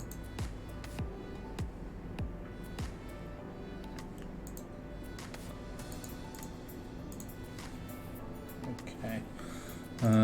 What I might need to do is actually include this. Actually, can I use both?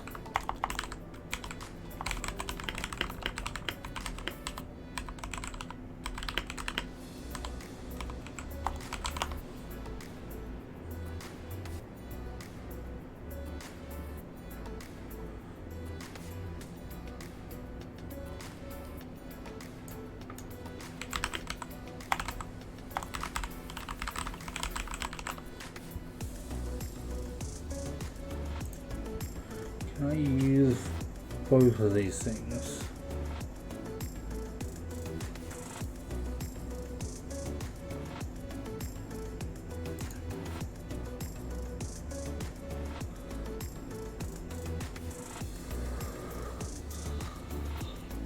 Cool.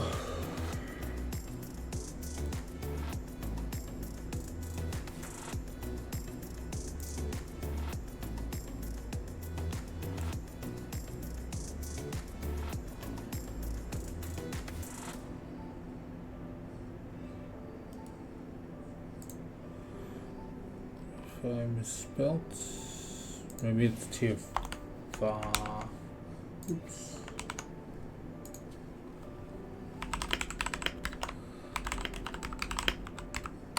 Yeah, maybe it's just TFR there. Alright, let's push that up. Small typo. Let's get that. Oops. Pull request. Get this merged in. Get this one going. Alright, create a pull request. Merge it in. Alrighty, so now we go to actions. Let's see if we can run our shared infrastructure now.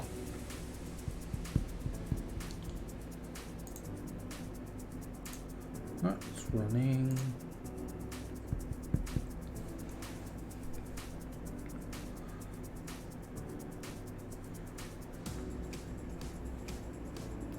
Okay, doing our setup and our net.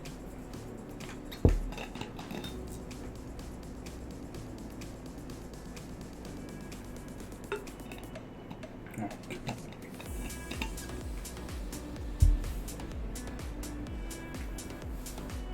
That looks better. There we go. Alright, so that was the issue. It's appreciated resource warning. What was that about?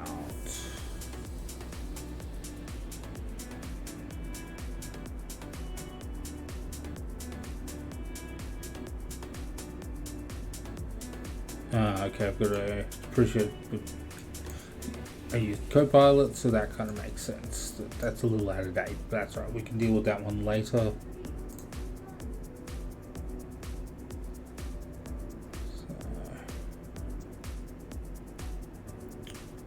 Alright, now it's applying. so this should be adding our SQL database in. All good. While that's happening, what we'll do is we'll have a look at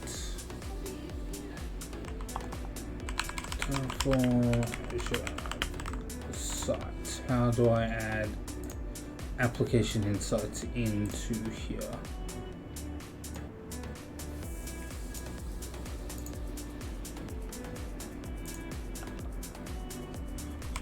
Resource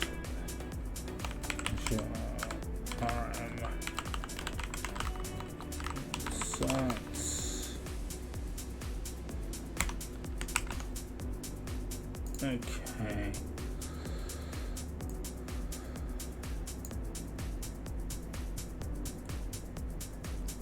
Now this will output our instrumentation key, but that doesn't really help us from this shared one.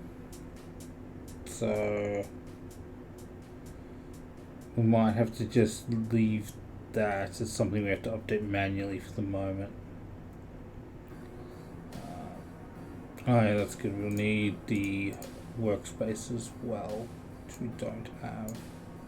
So let's add that in.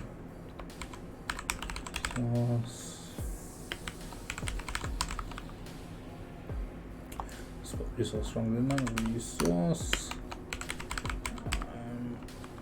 Score.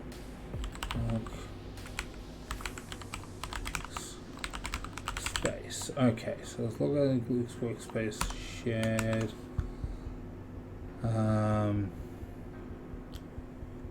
Okay, it's just pretty much pulling the data off this example, I think, which is fine. Okay, so that gives us two more variables we need to define. Is log on its workspace name, which is fine. It's fine. We don't need to define the SKU because we're hard coding that. App insights name. Okay, that's fine. Now, do I need to link? Yes, I need to link the workspace ID.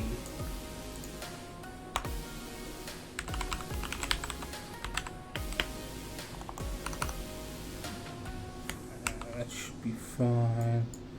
Let's just format that nicer.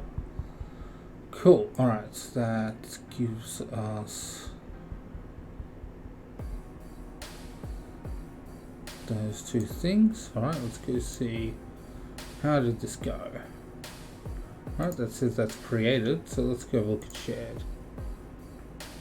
Yep, see that we got the shared there, we've got a SQL database. So SQL database, cool.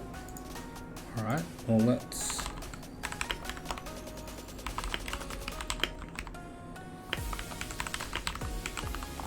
adding in application. And let's push that up. So this should now add in the application, so it should be the workspace and the application insights. Cool. So we merge that code in.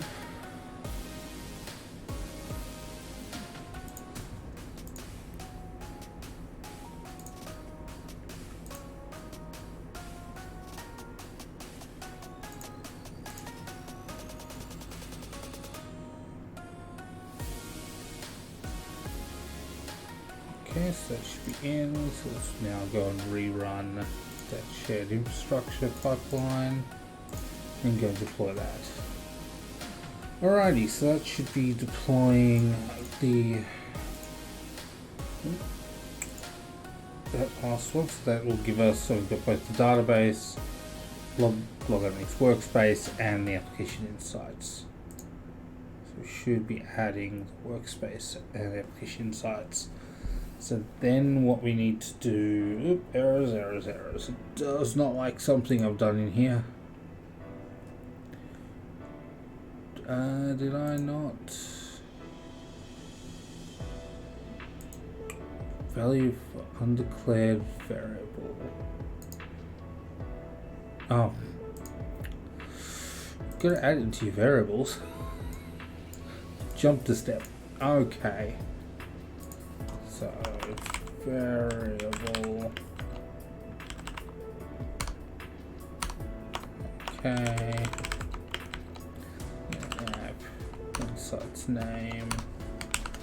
Alright. Missed those two. Add them in. Commit and push.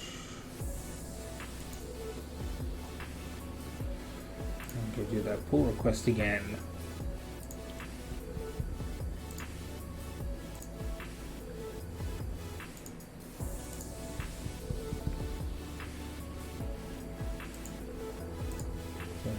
Merge.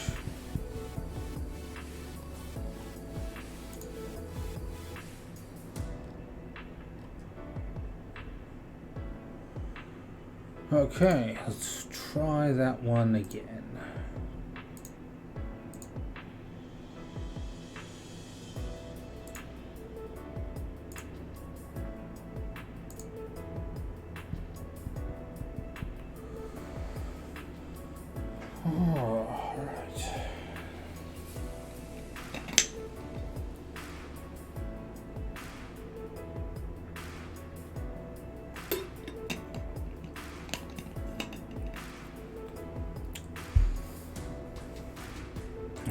Plan again.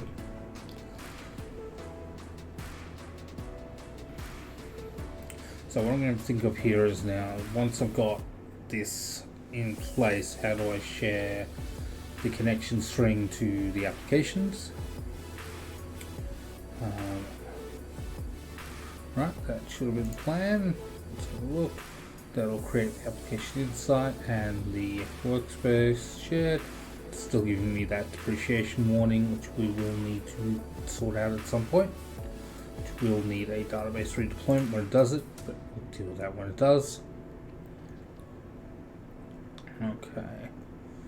And we're doing a Terraform apply here. Cool. So that will be going ahead and doing that. So, alright, let's close all the windows down just for a minute so we can reset a little bit. So what we need to do, if we look back to our app and what we did earlier, we did set up a application insights connection string. So what we might do, so we'll hardcode it for the moment, just to ensure that it's actually working and that we can get some telemetry in. Because that's going to be the big thing, getting some telemetry and seeing the apps actually doing their thing. And what I also will need to do is I will most likely need to go and put the database connection back in as well. So while this is doing its thing, let's see. I think I do need, so yep, so that's changed. There the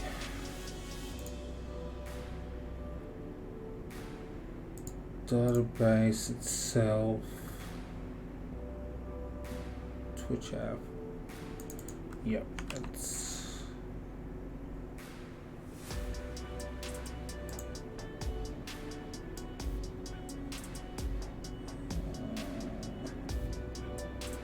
okay.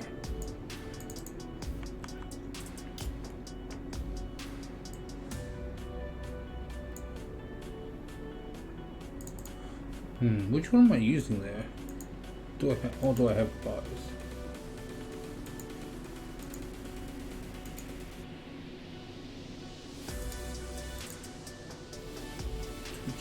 DB context.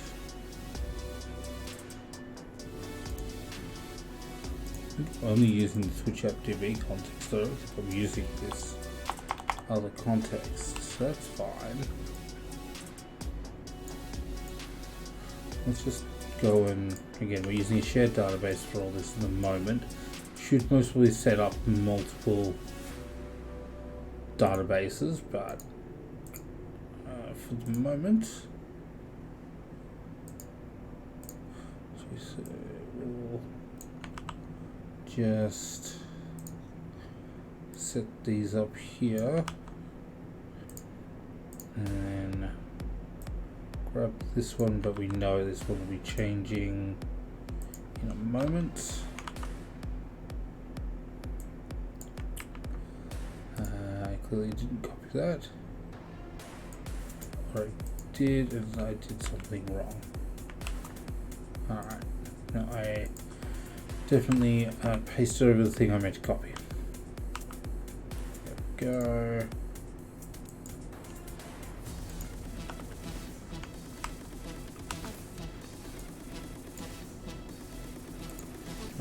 Okay. No, that's a good change. So that's fine. Let's go have a look. Have we deployed? Well, we're all green here, and I can see it here. Great. So, connection string I think is just this.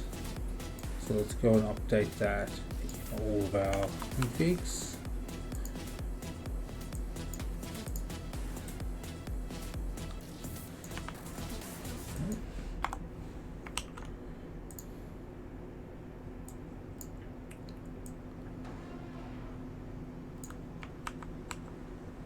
Okay, last one.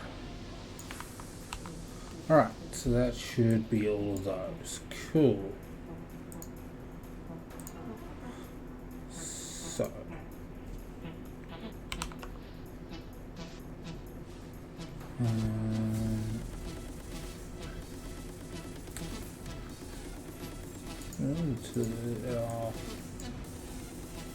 thinking in the wrong direction. I don't know what happened to our terminal there.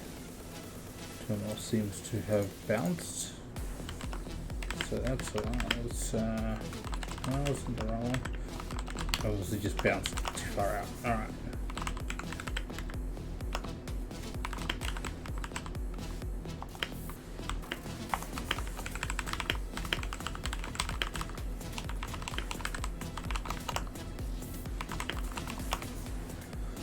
Alright, so that pushes up there, that's fine. Make sure nothing kicked off, so we should get an automated run here when we merge this in.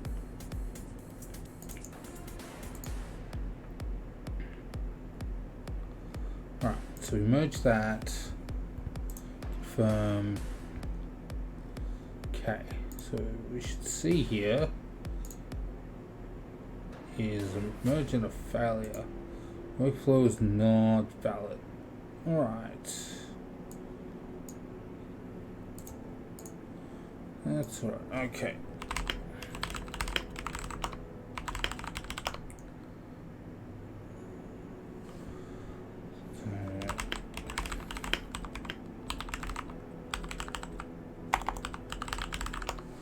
Fixing our pipeline.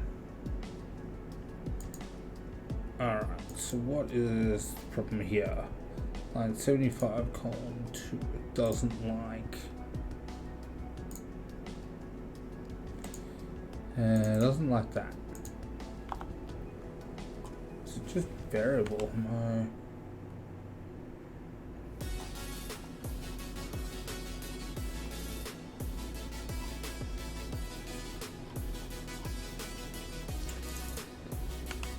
Might just be variable.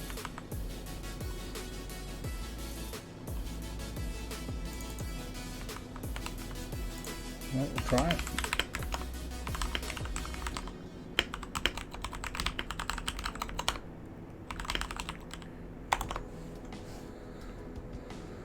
Okay.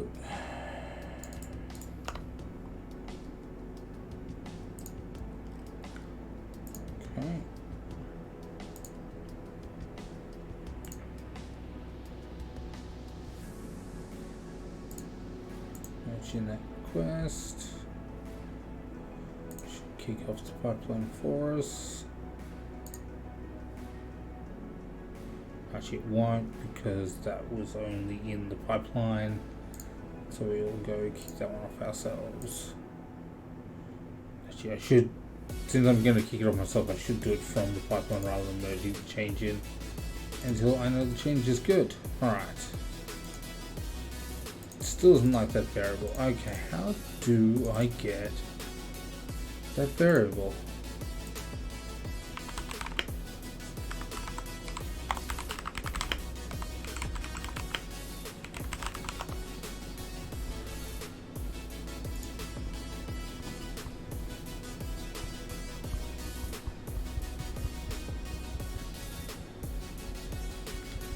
So that's variables for just in general.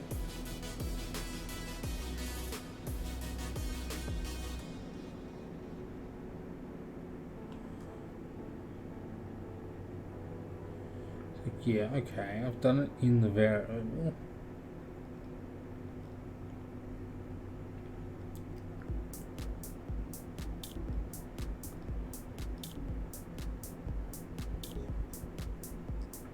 Okay, so just bars, not variable.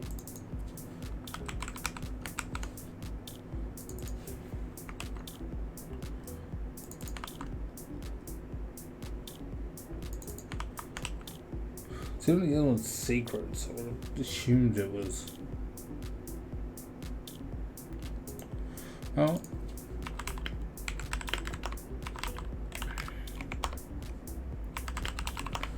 What we can do here, short circuit this, is we can run this from workflow.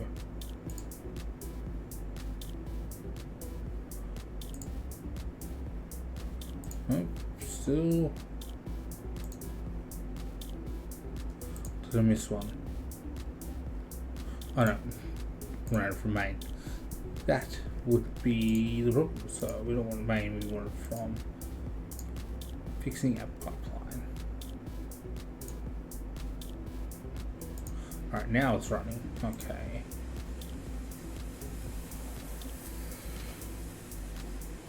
I think that most probably was the issue.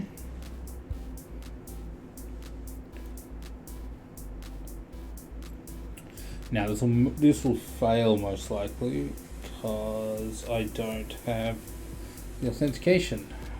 That's fine. Because we have OIDC authentication enabled, it needs to come from a valid environment and branch, which is so let's create that pull request and let's merge it in. Alright.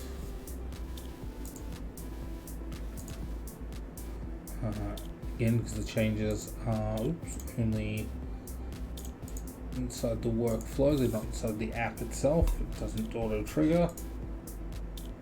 Alright. Let's see how this goes now.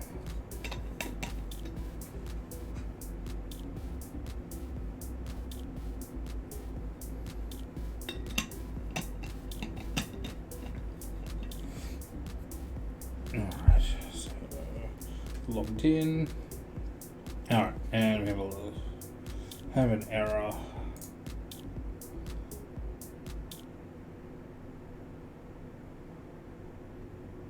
Login endpoint suffix. Have I misspelled something? No.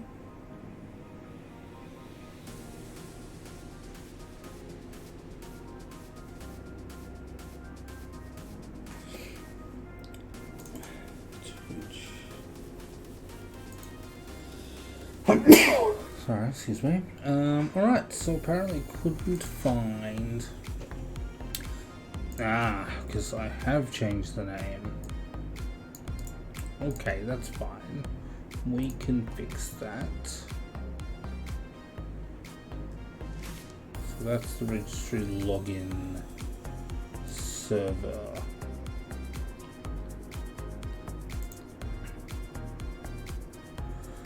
Okay, well let's go and update that setting.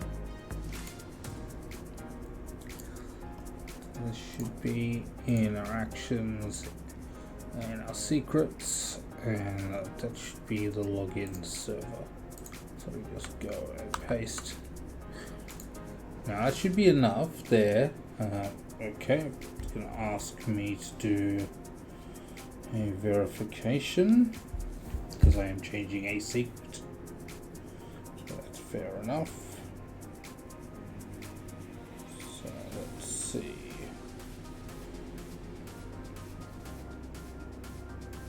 And get to my auth.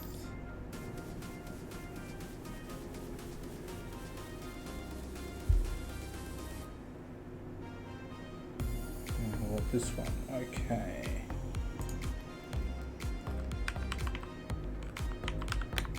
Go, done.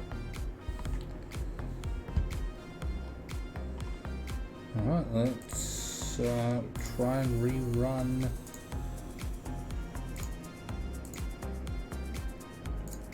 all these jobs.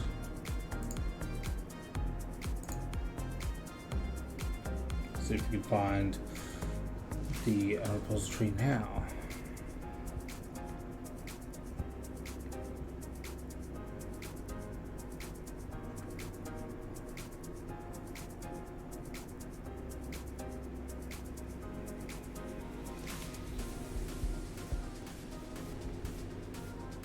Okay.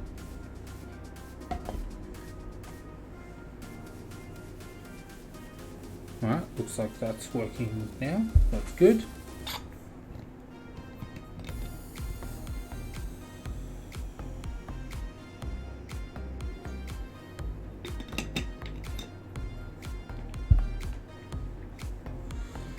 Okay, so pushing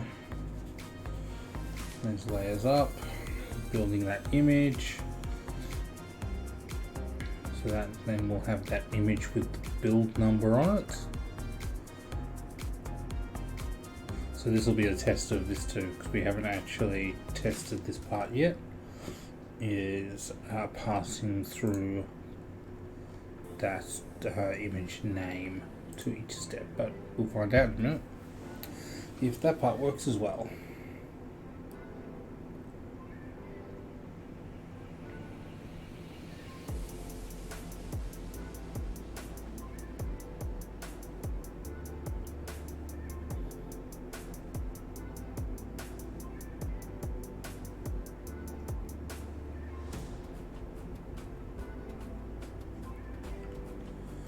Okay, had a bit of a warning there on maybe a depreciated feature again, so again something we'll have to update before it breaks completely.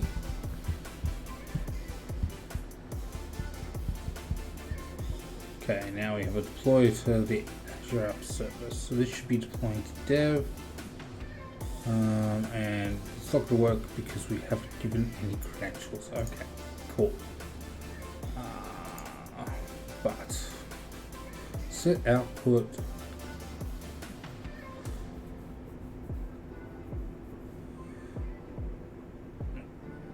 Okay, so I need to read this.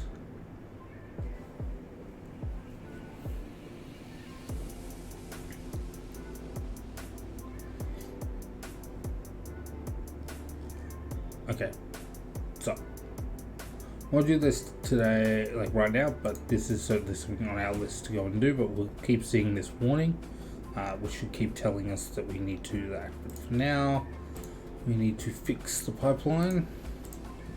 And that is we need to log in.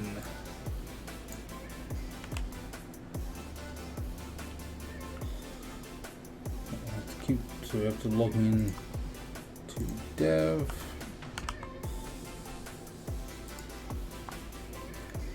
Okay, so that's fine. So we'll log in there, and then we'll need to log in here as well. And we'll need to log in here as well. Make that a bit nicer so that we can clearly see what's going on. Okay.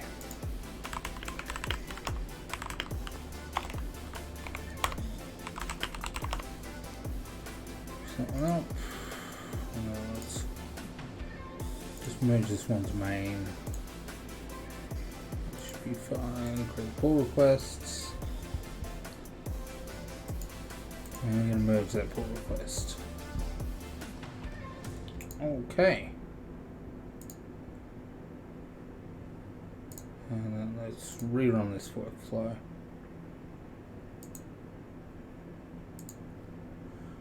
While it's running, we should also now be able to see if we go to our repositories, and yeah, we can see that that one had a tag 43.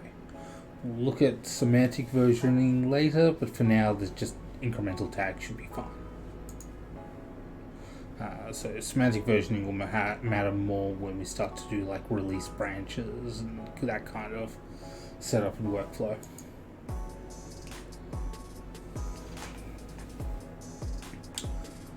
Alrighty.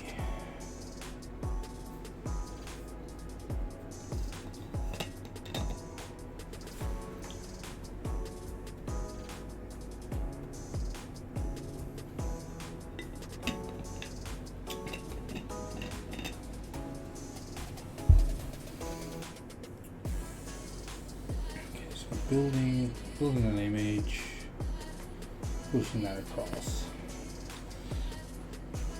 And once these deploy into an environment, we should be able to then bounce to App Insights, and we should be seeing something once that's running. Those that I might need to push something into with the database first, because the database could be causing us some problems. But we'll find out.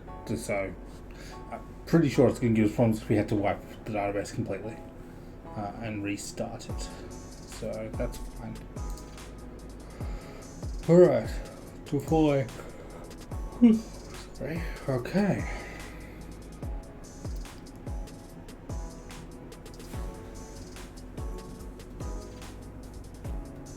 Okay, so the first thing we should be doing here is doing the login.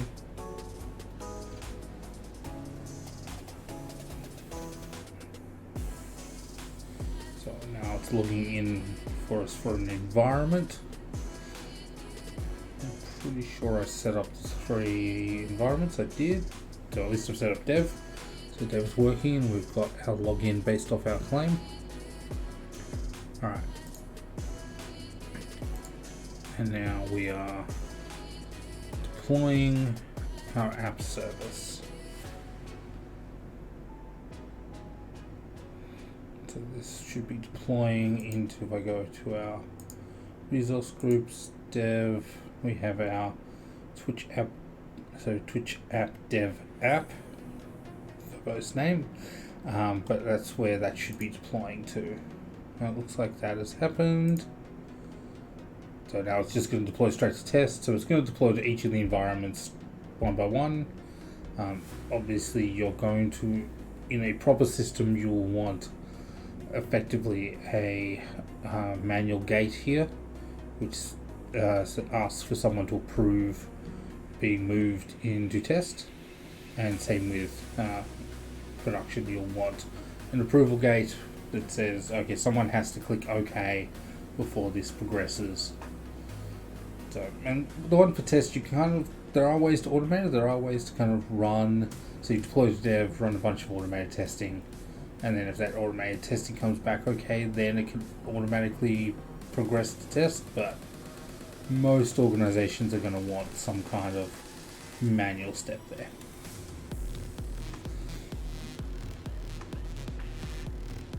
Cool, and we're deploying to prod. Alright, let's go have a look at the Twitch app here. So it's deploying. We go. Saying this is the container image. I don't think that is the container image. What we'll be able to see here, that's development. Connection string, this is most likely we'll be adding those connection strings.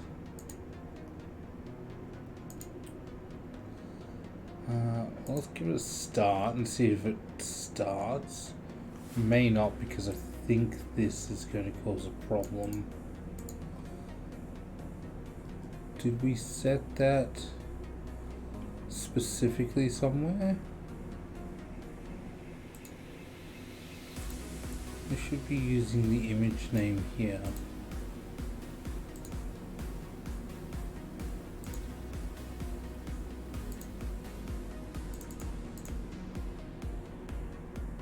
That's interesting.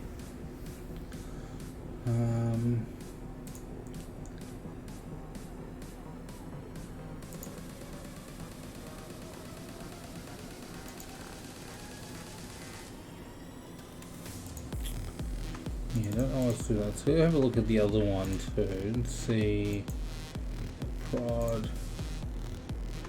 Yeah, that's running latest.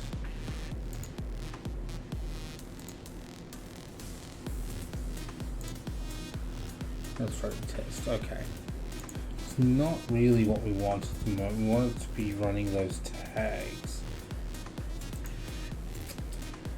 But we'll see.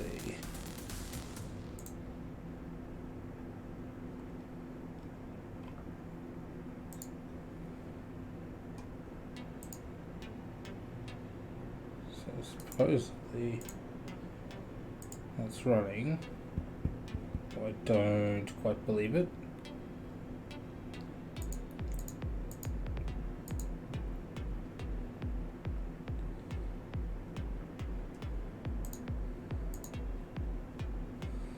Let's go have a quick look at what was deployed.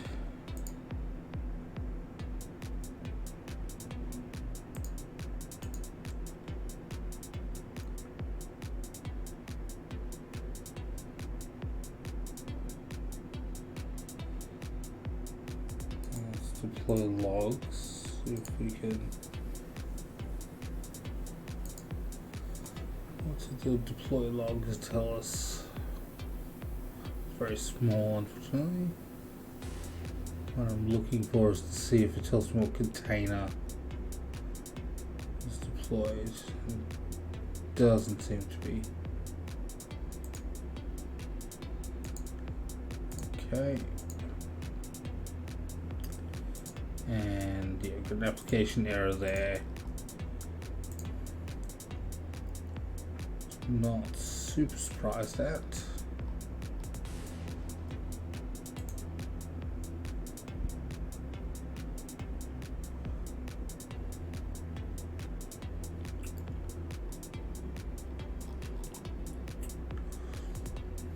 Okay, so what didn't work correctly there?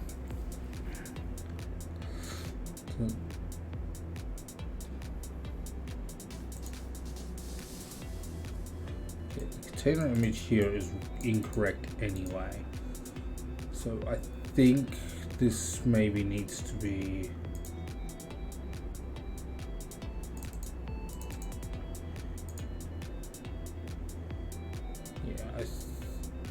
alright, let's have a look. Yeah, I need to change all these values.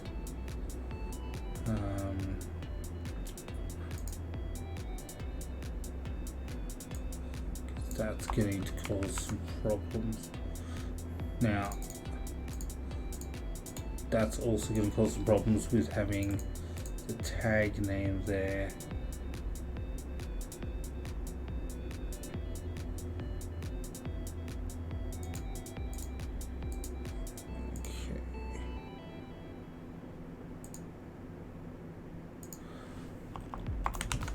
Just call it, what did we call the ACR?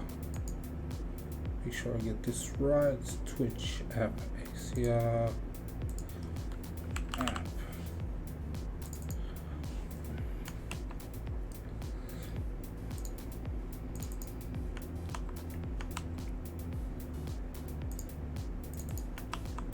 Okay, so it's going to need to redeploy each of those.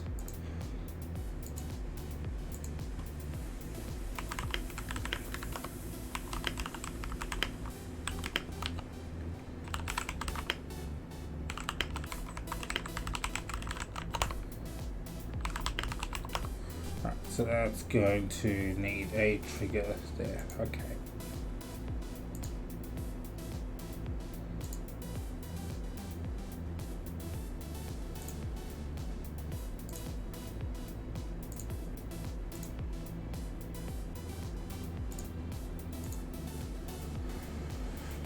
Oh. So there's a pull request in.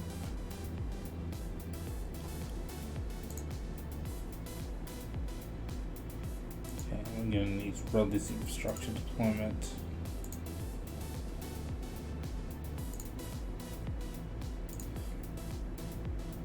And it's going to have to go and modify each of the app services to change those containers.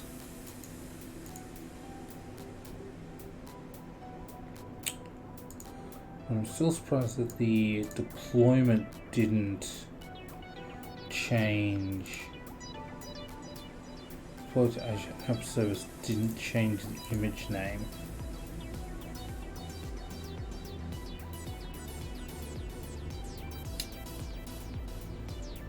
Yeah.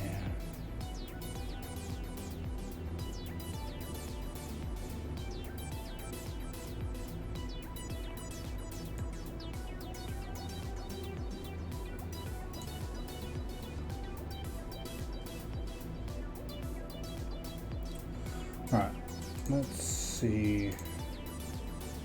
The plan for dev. Update in place, okay.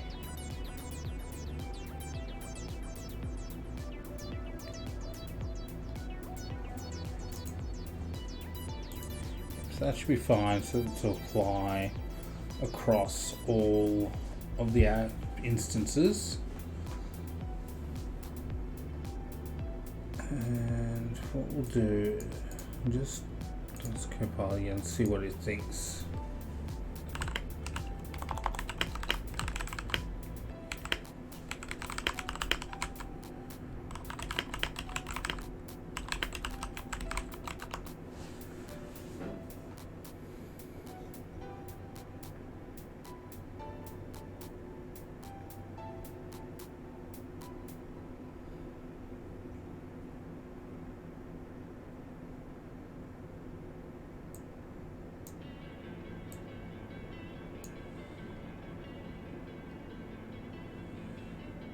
App service name and then the images.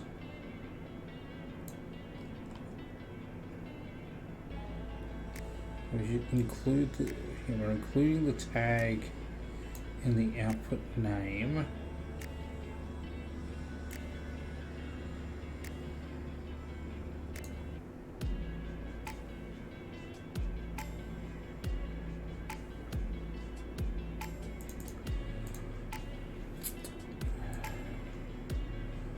I'm wondering actually if we shift, instead of using the output parameter here, we just do this ourselves. The run shouldn't change across all of this, so let's do that, and then we can get rid of that output that then has an issue with depreciation.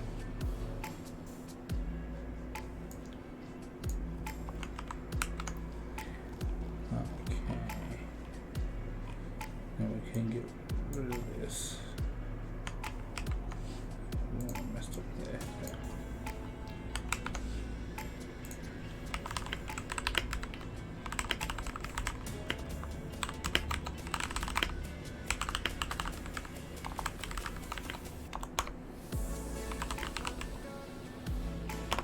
Push something up. How are we going? So we have updated dev, so let's go have a look at dev, make sure that looks like it has correctly updated.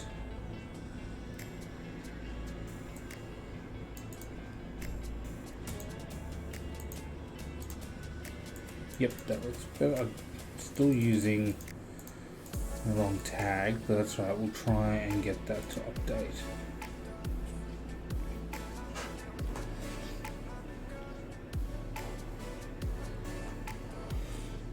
Alright.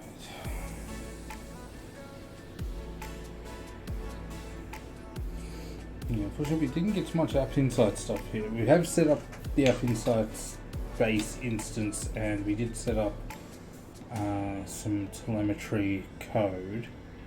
But we just, I think we're spending most of the time just cleaning up some stuff we didn't finish last time, which was a couple of weeks ago. So, not super surprised. That's what happens when you have a couple of weeks off and you forget where you're up to fully.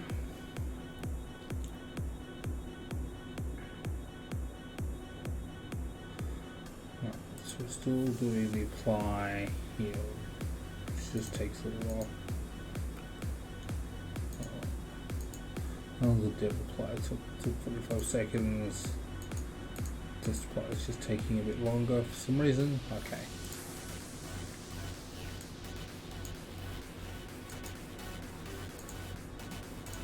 Would be nice if I could change this image here, but then again that would cause problems, I think. Just realizing this might actually cause some problems with the Terraform anyway, because I'm changing the container image.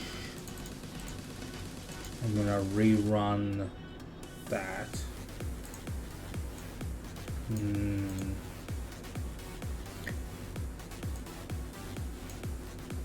Yeah, that's annoying. I'm not sure how you get around that one actually. Unless you specifically have tags for each environment, which I don't really want to do, because then it's hard to know what image is where, and then if you needed to roll back an image to a specific image, that would be problematic.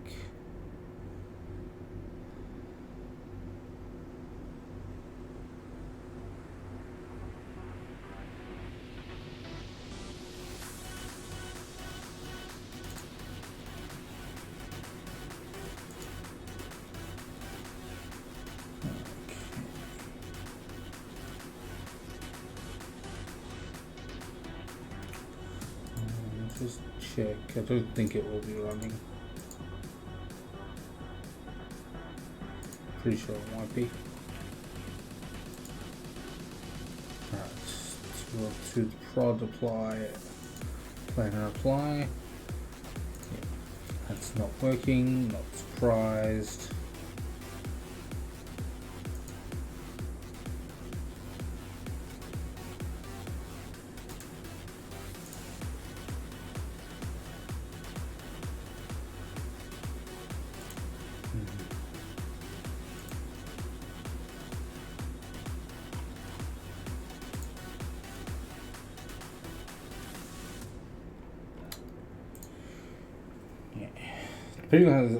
Depending on how this goes, I might need to shift this slightly. Maybe we'll do Azure Container Apps rather than doing App Service, but I'll keep on App Service for now, because we should be able to figure out the best way to do this.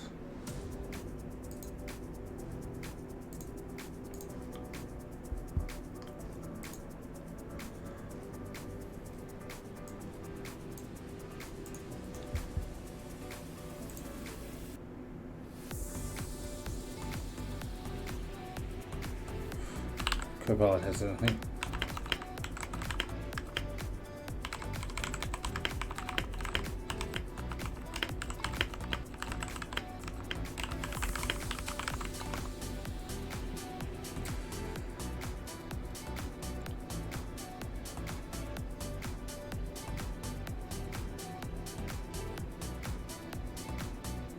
The other thing here is we could also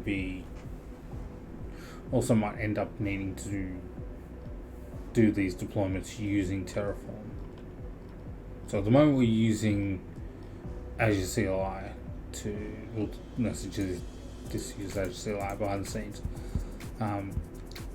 So yeah, if we used Terraform and we updated the image name using a variable,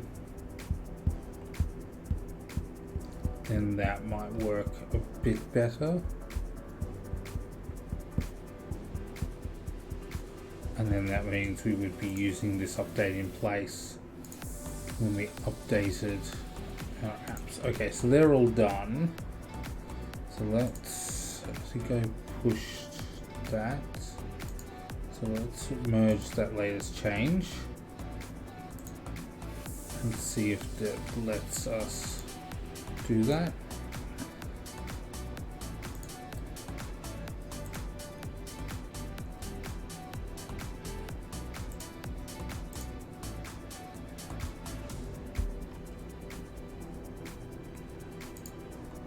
Okay, so let's merge that change.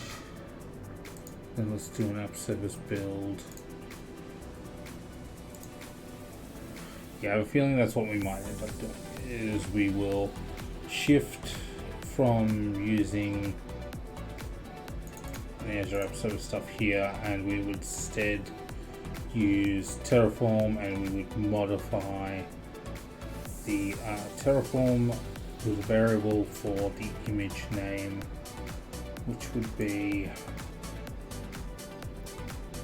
if we looked at the deployment here,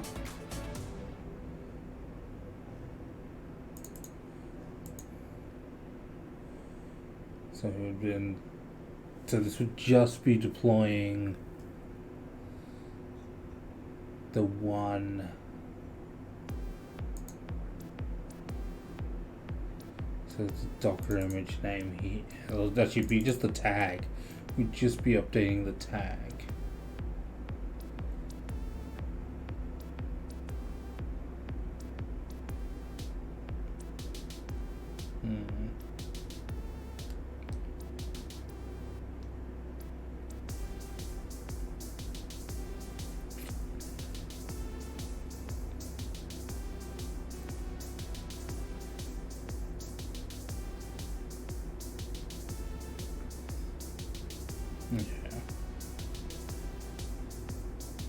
Yeah, I have to think on that one.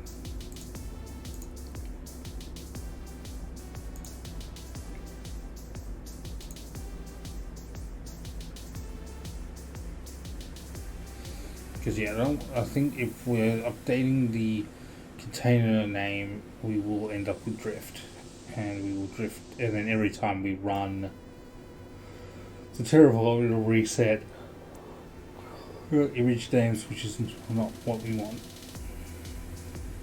Plus, it doesn't look like this is properly. Okay, so this seems to have done its thing now.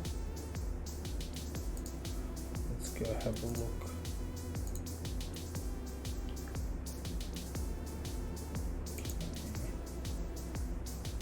There we go. Okay, so now we have the correct container. The container has been pulled, so should theoretically then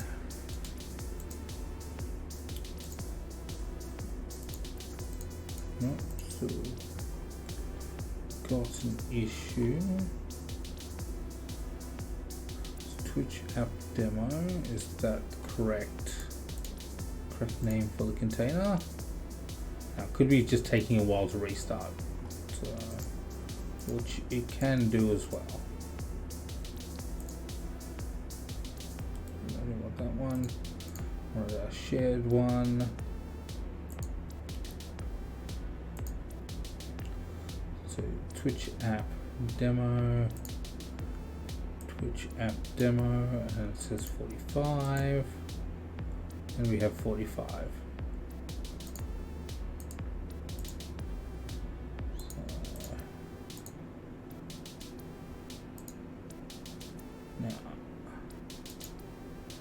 Can I access the diagnostic resources to find out what happened?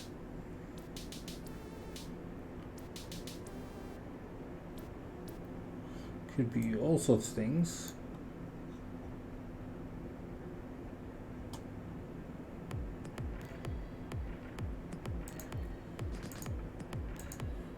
last 1 hour. Now, don't have any application insights in there, but if the container's not running, I'm not going to be super surprised if there is.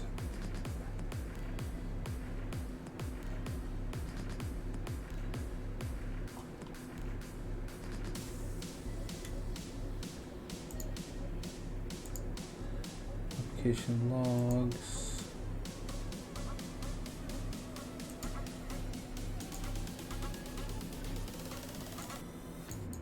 Authentication required, Docker API issue. Here we go.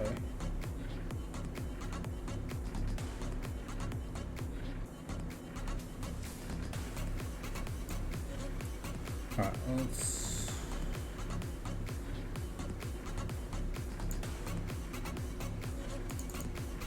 so that was at 5th. It's not this day. I think it's 5th.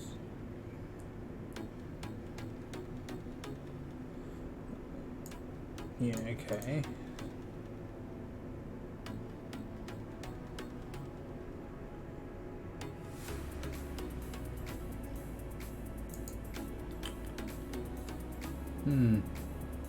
Not sure what that was doing.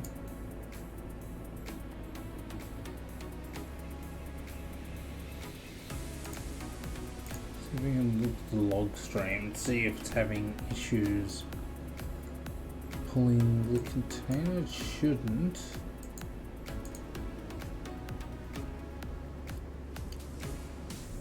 Okay.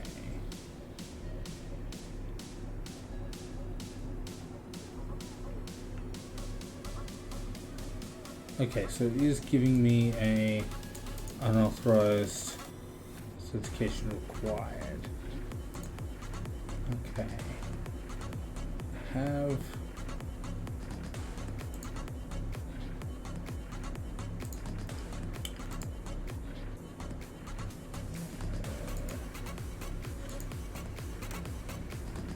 okay, I think this could be the issue here.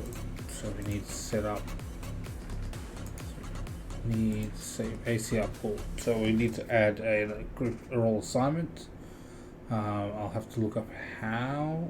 This is in preview, so I'm not sure how we would do that. Otherwise, but let's see if that makes any difference. When we hit a restart.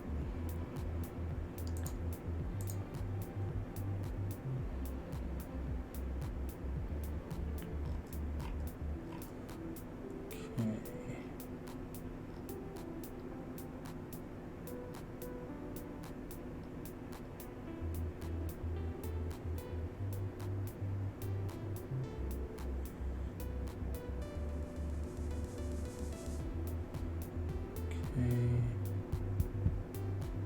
Still waiting for some kind of, so we had an error up there.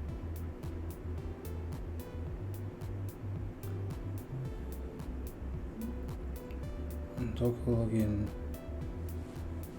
request for access was denied.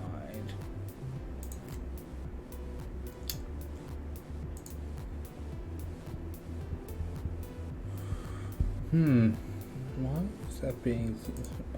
Could take a minute for the identity to update. That could be it.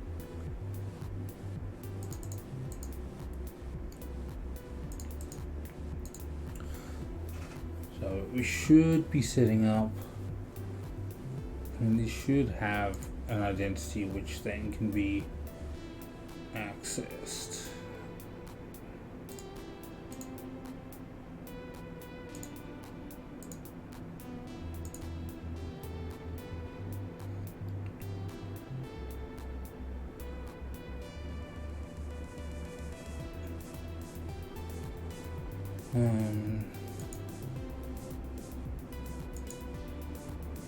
Don't know if turning on the identity here because this, I think that's identity from this to something else, so I don't think that's going to help us too much. But that's okay. So we've got that role assignment going.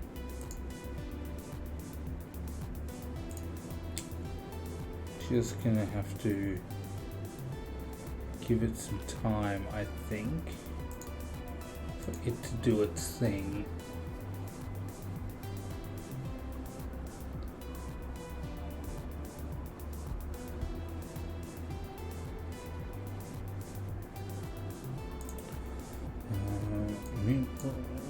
We'll ask Google quickly.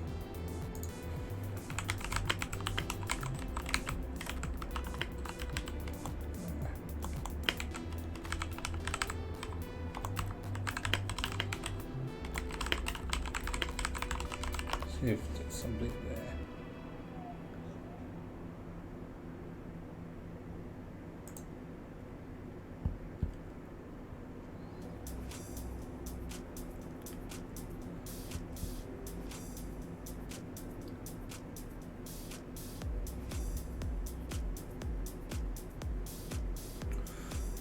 Admin user for the container registry. If I missed,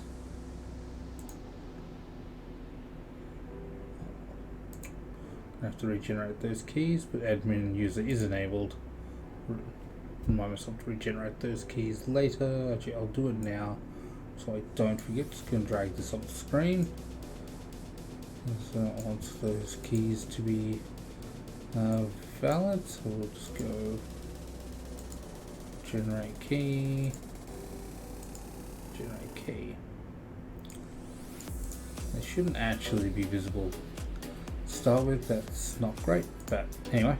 So we've got admin user is enabled, so we can pull this back out.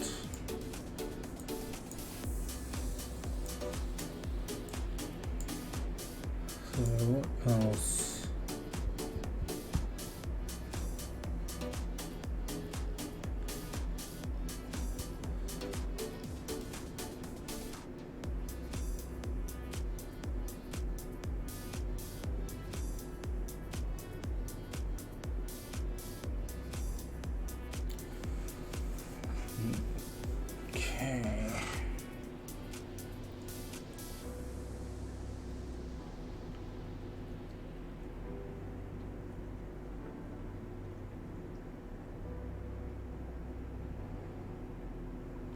Back in 2019, they should have all kind of been solved by now.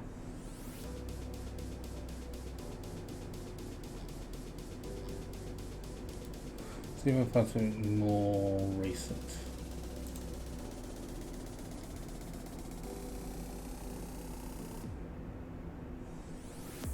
I think this is just a general troubleshoot.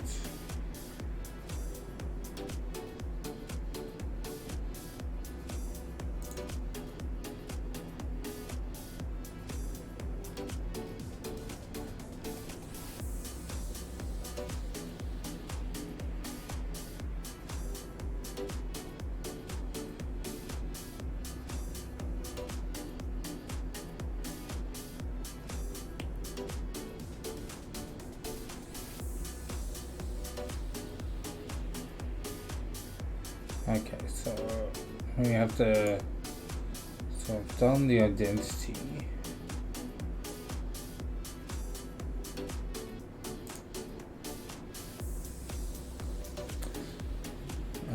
Maybe what I have to do is check the IAM role here.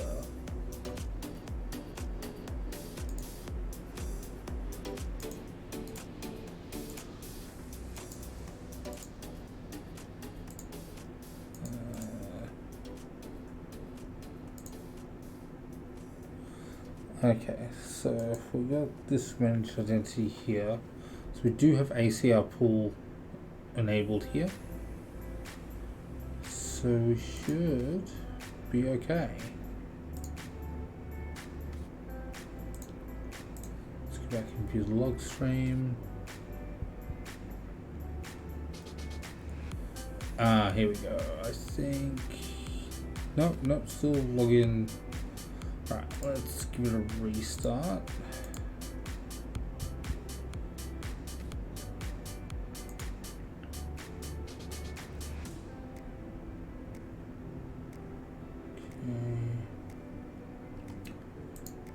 view logs.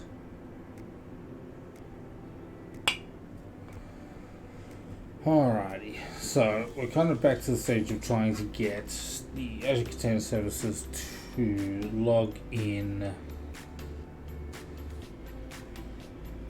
to the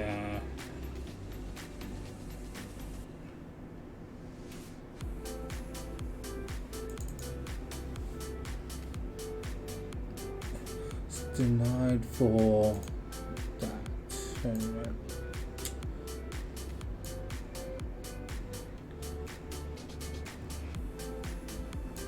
What is that set to?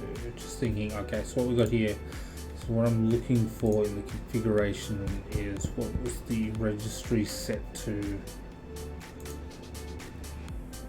So this one is incorrect. Why is that set to that?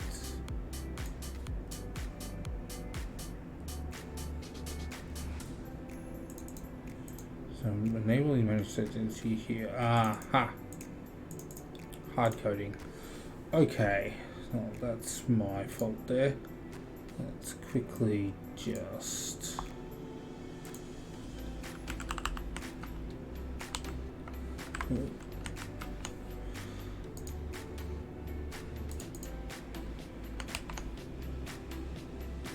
go and fix that, because that's definitely my fault there for having a hard-coded value.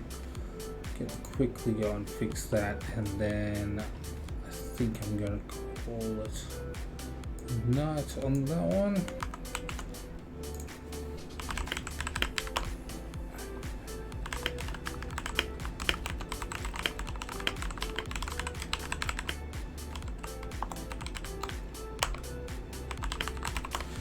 I'm probably not going to fix it in time, but that's right.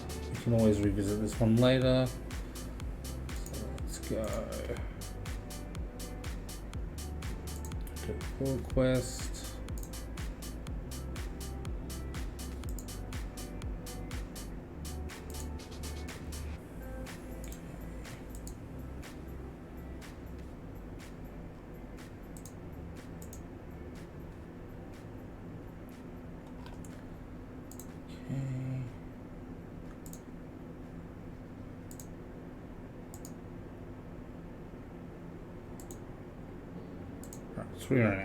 Okay, so I think I'm going to call it here for tonight. So we've hit 11 o'clock. Didn't quite get to what we wanted. Doing a lot of kind of fixing and shifting of things around that we didn't get to the last time we were on. Especially setting up the three environments properly. I think there's a few things I need to look at with regards to how that's being managed and how we manage moving images between the different environments without causing drift with our Terraform environment. That's going to be something we have to look at.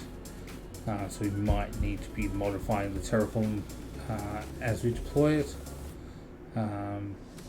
So that should be okay to work that out. If not, we might end up having to do something like having a container registry per environment so that we can keep the names the same. Is another option there. And then just having the container registries different. So that should be fine. But yeah, so we'll just hang on for a minute and see. Let's go check that plan, see what changed in that plan. Change the Docker registry and change the Docker image there. So that's fine. Change the tag back to dev. Did I not change those tags? No, I didn't. Okay. Well, that's on me. Alright. But I think this will take too long to run at the moment, so I'm just going to let it run behind the scenes. But next time we will have a look at getting the App Insights running properly. Getting all three instances running, getting connected to the database, and getting App Insights running. So I hope everyone has a great week. most likely again we'll be on later in the week doing some more kind of OpenAI stuff with the Azure OpenAI service and semantic kernel later in the week. So I'll catch you all then.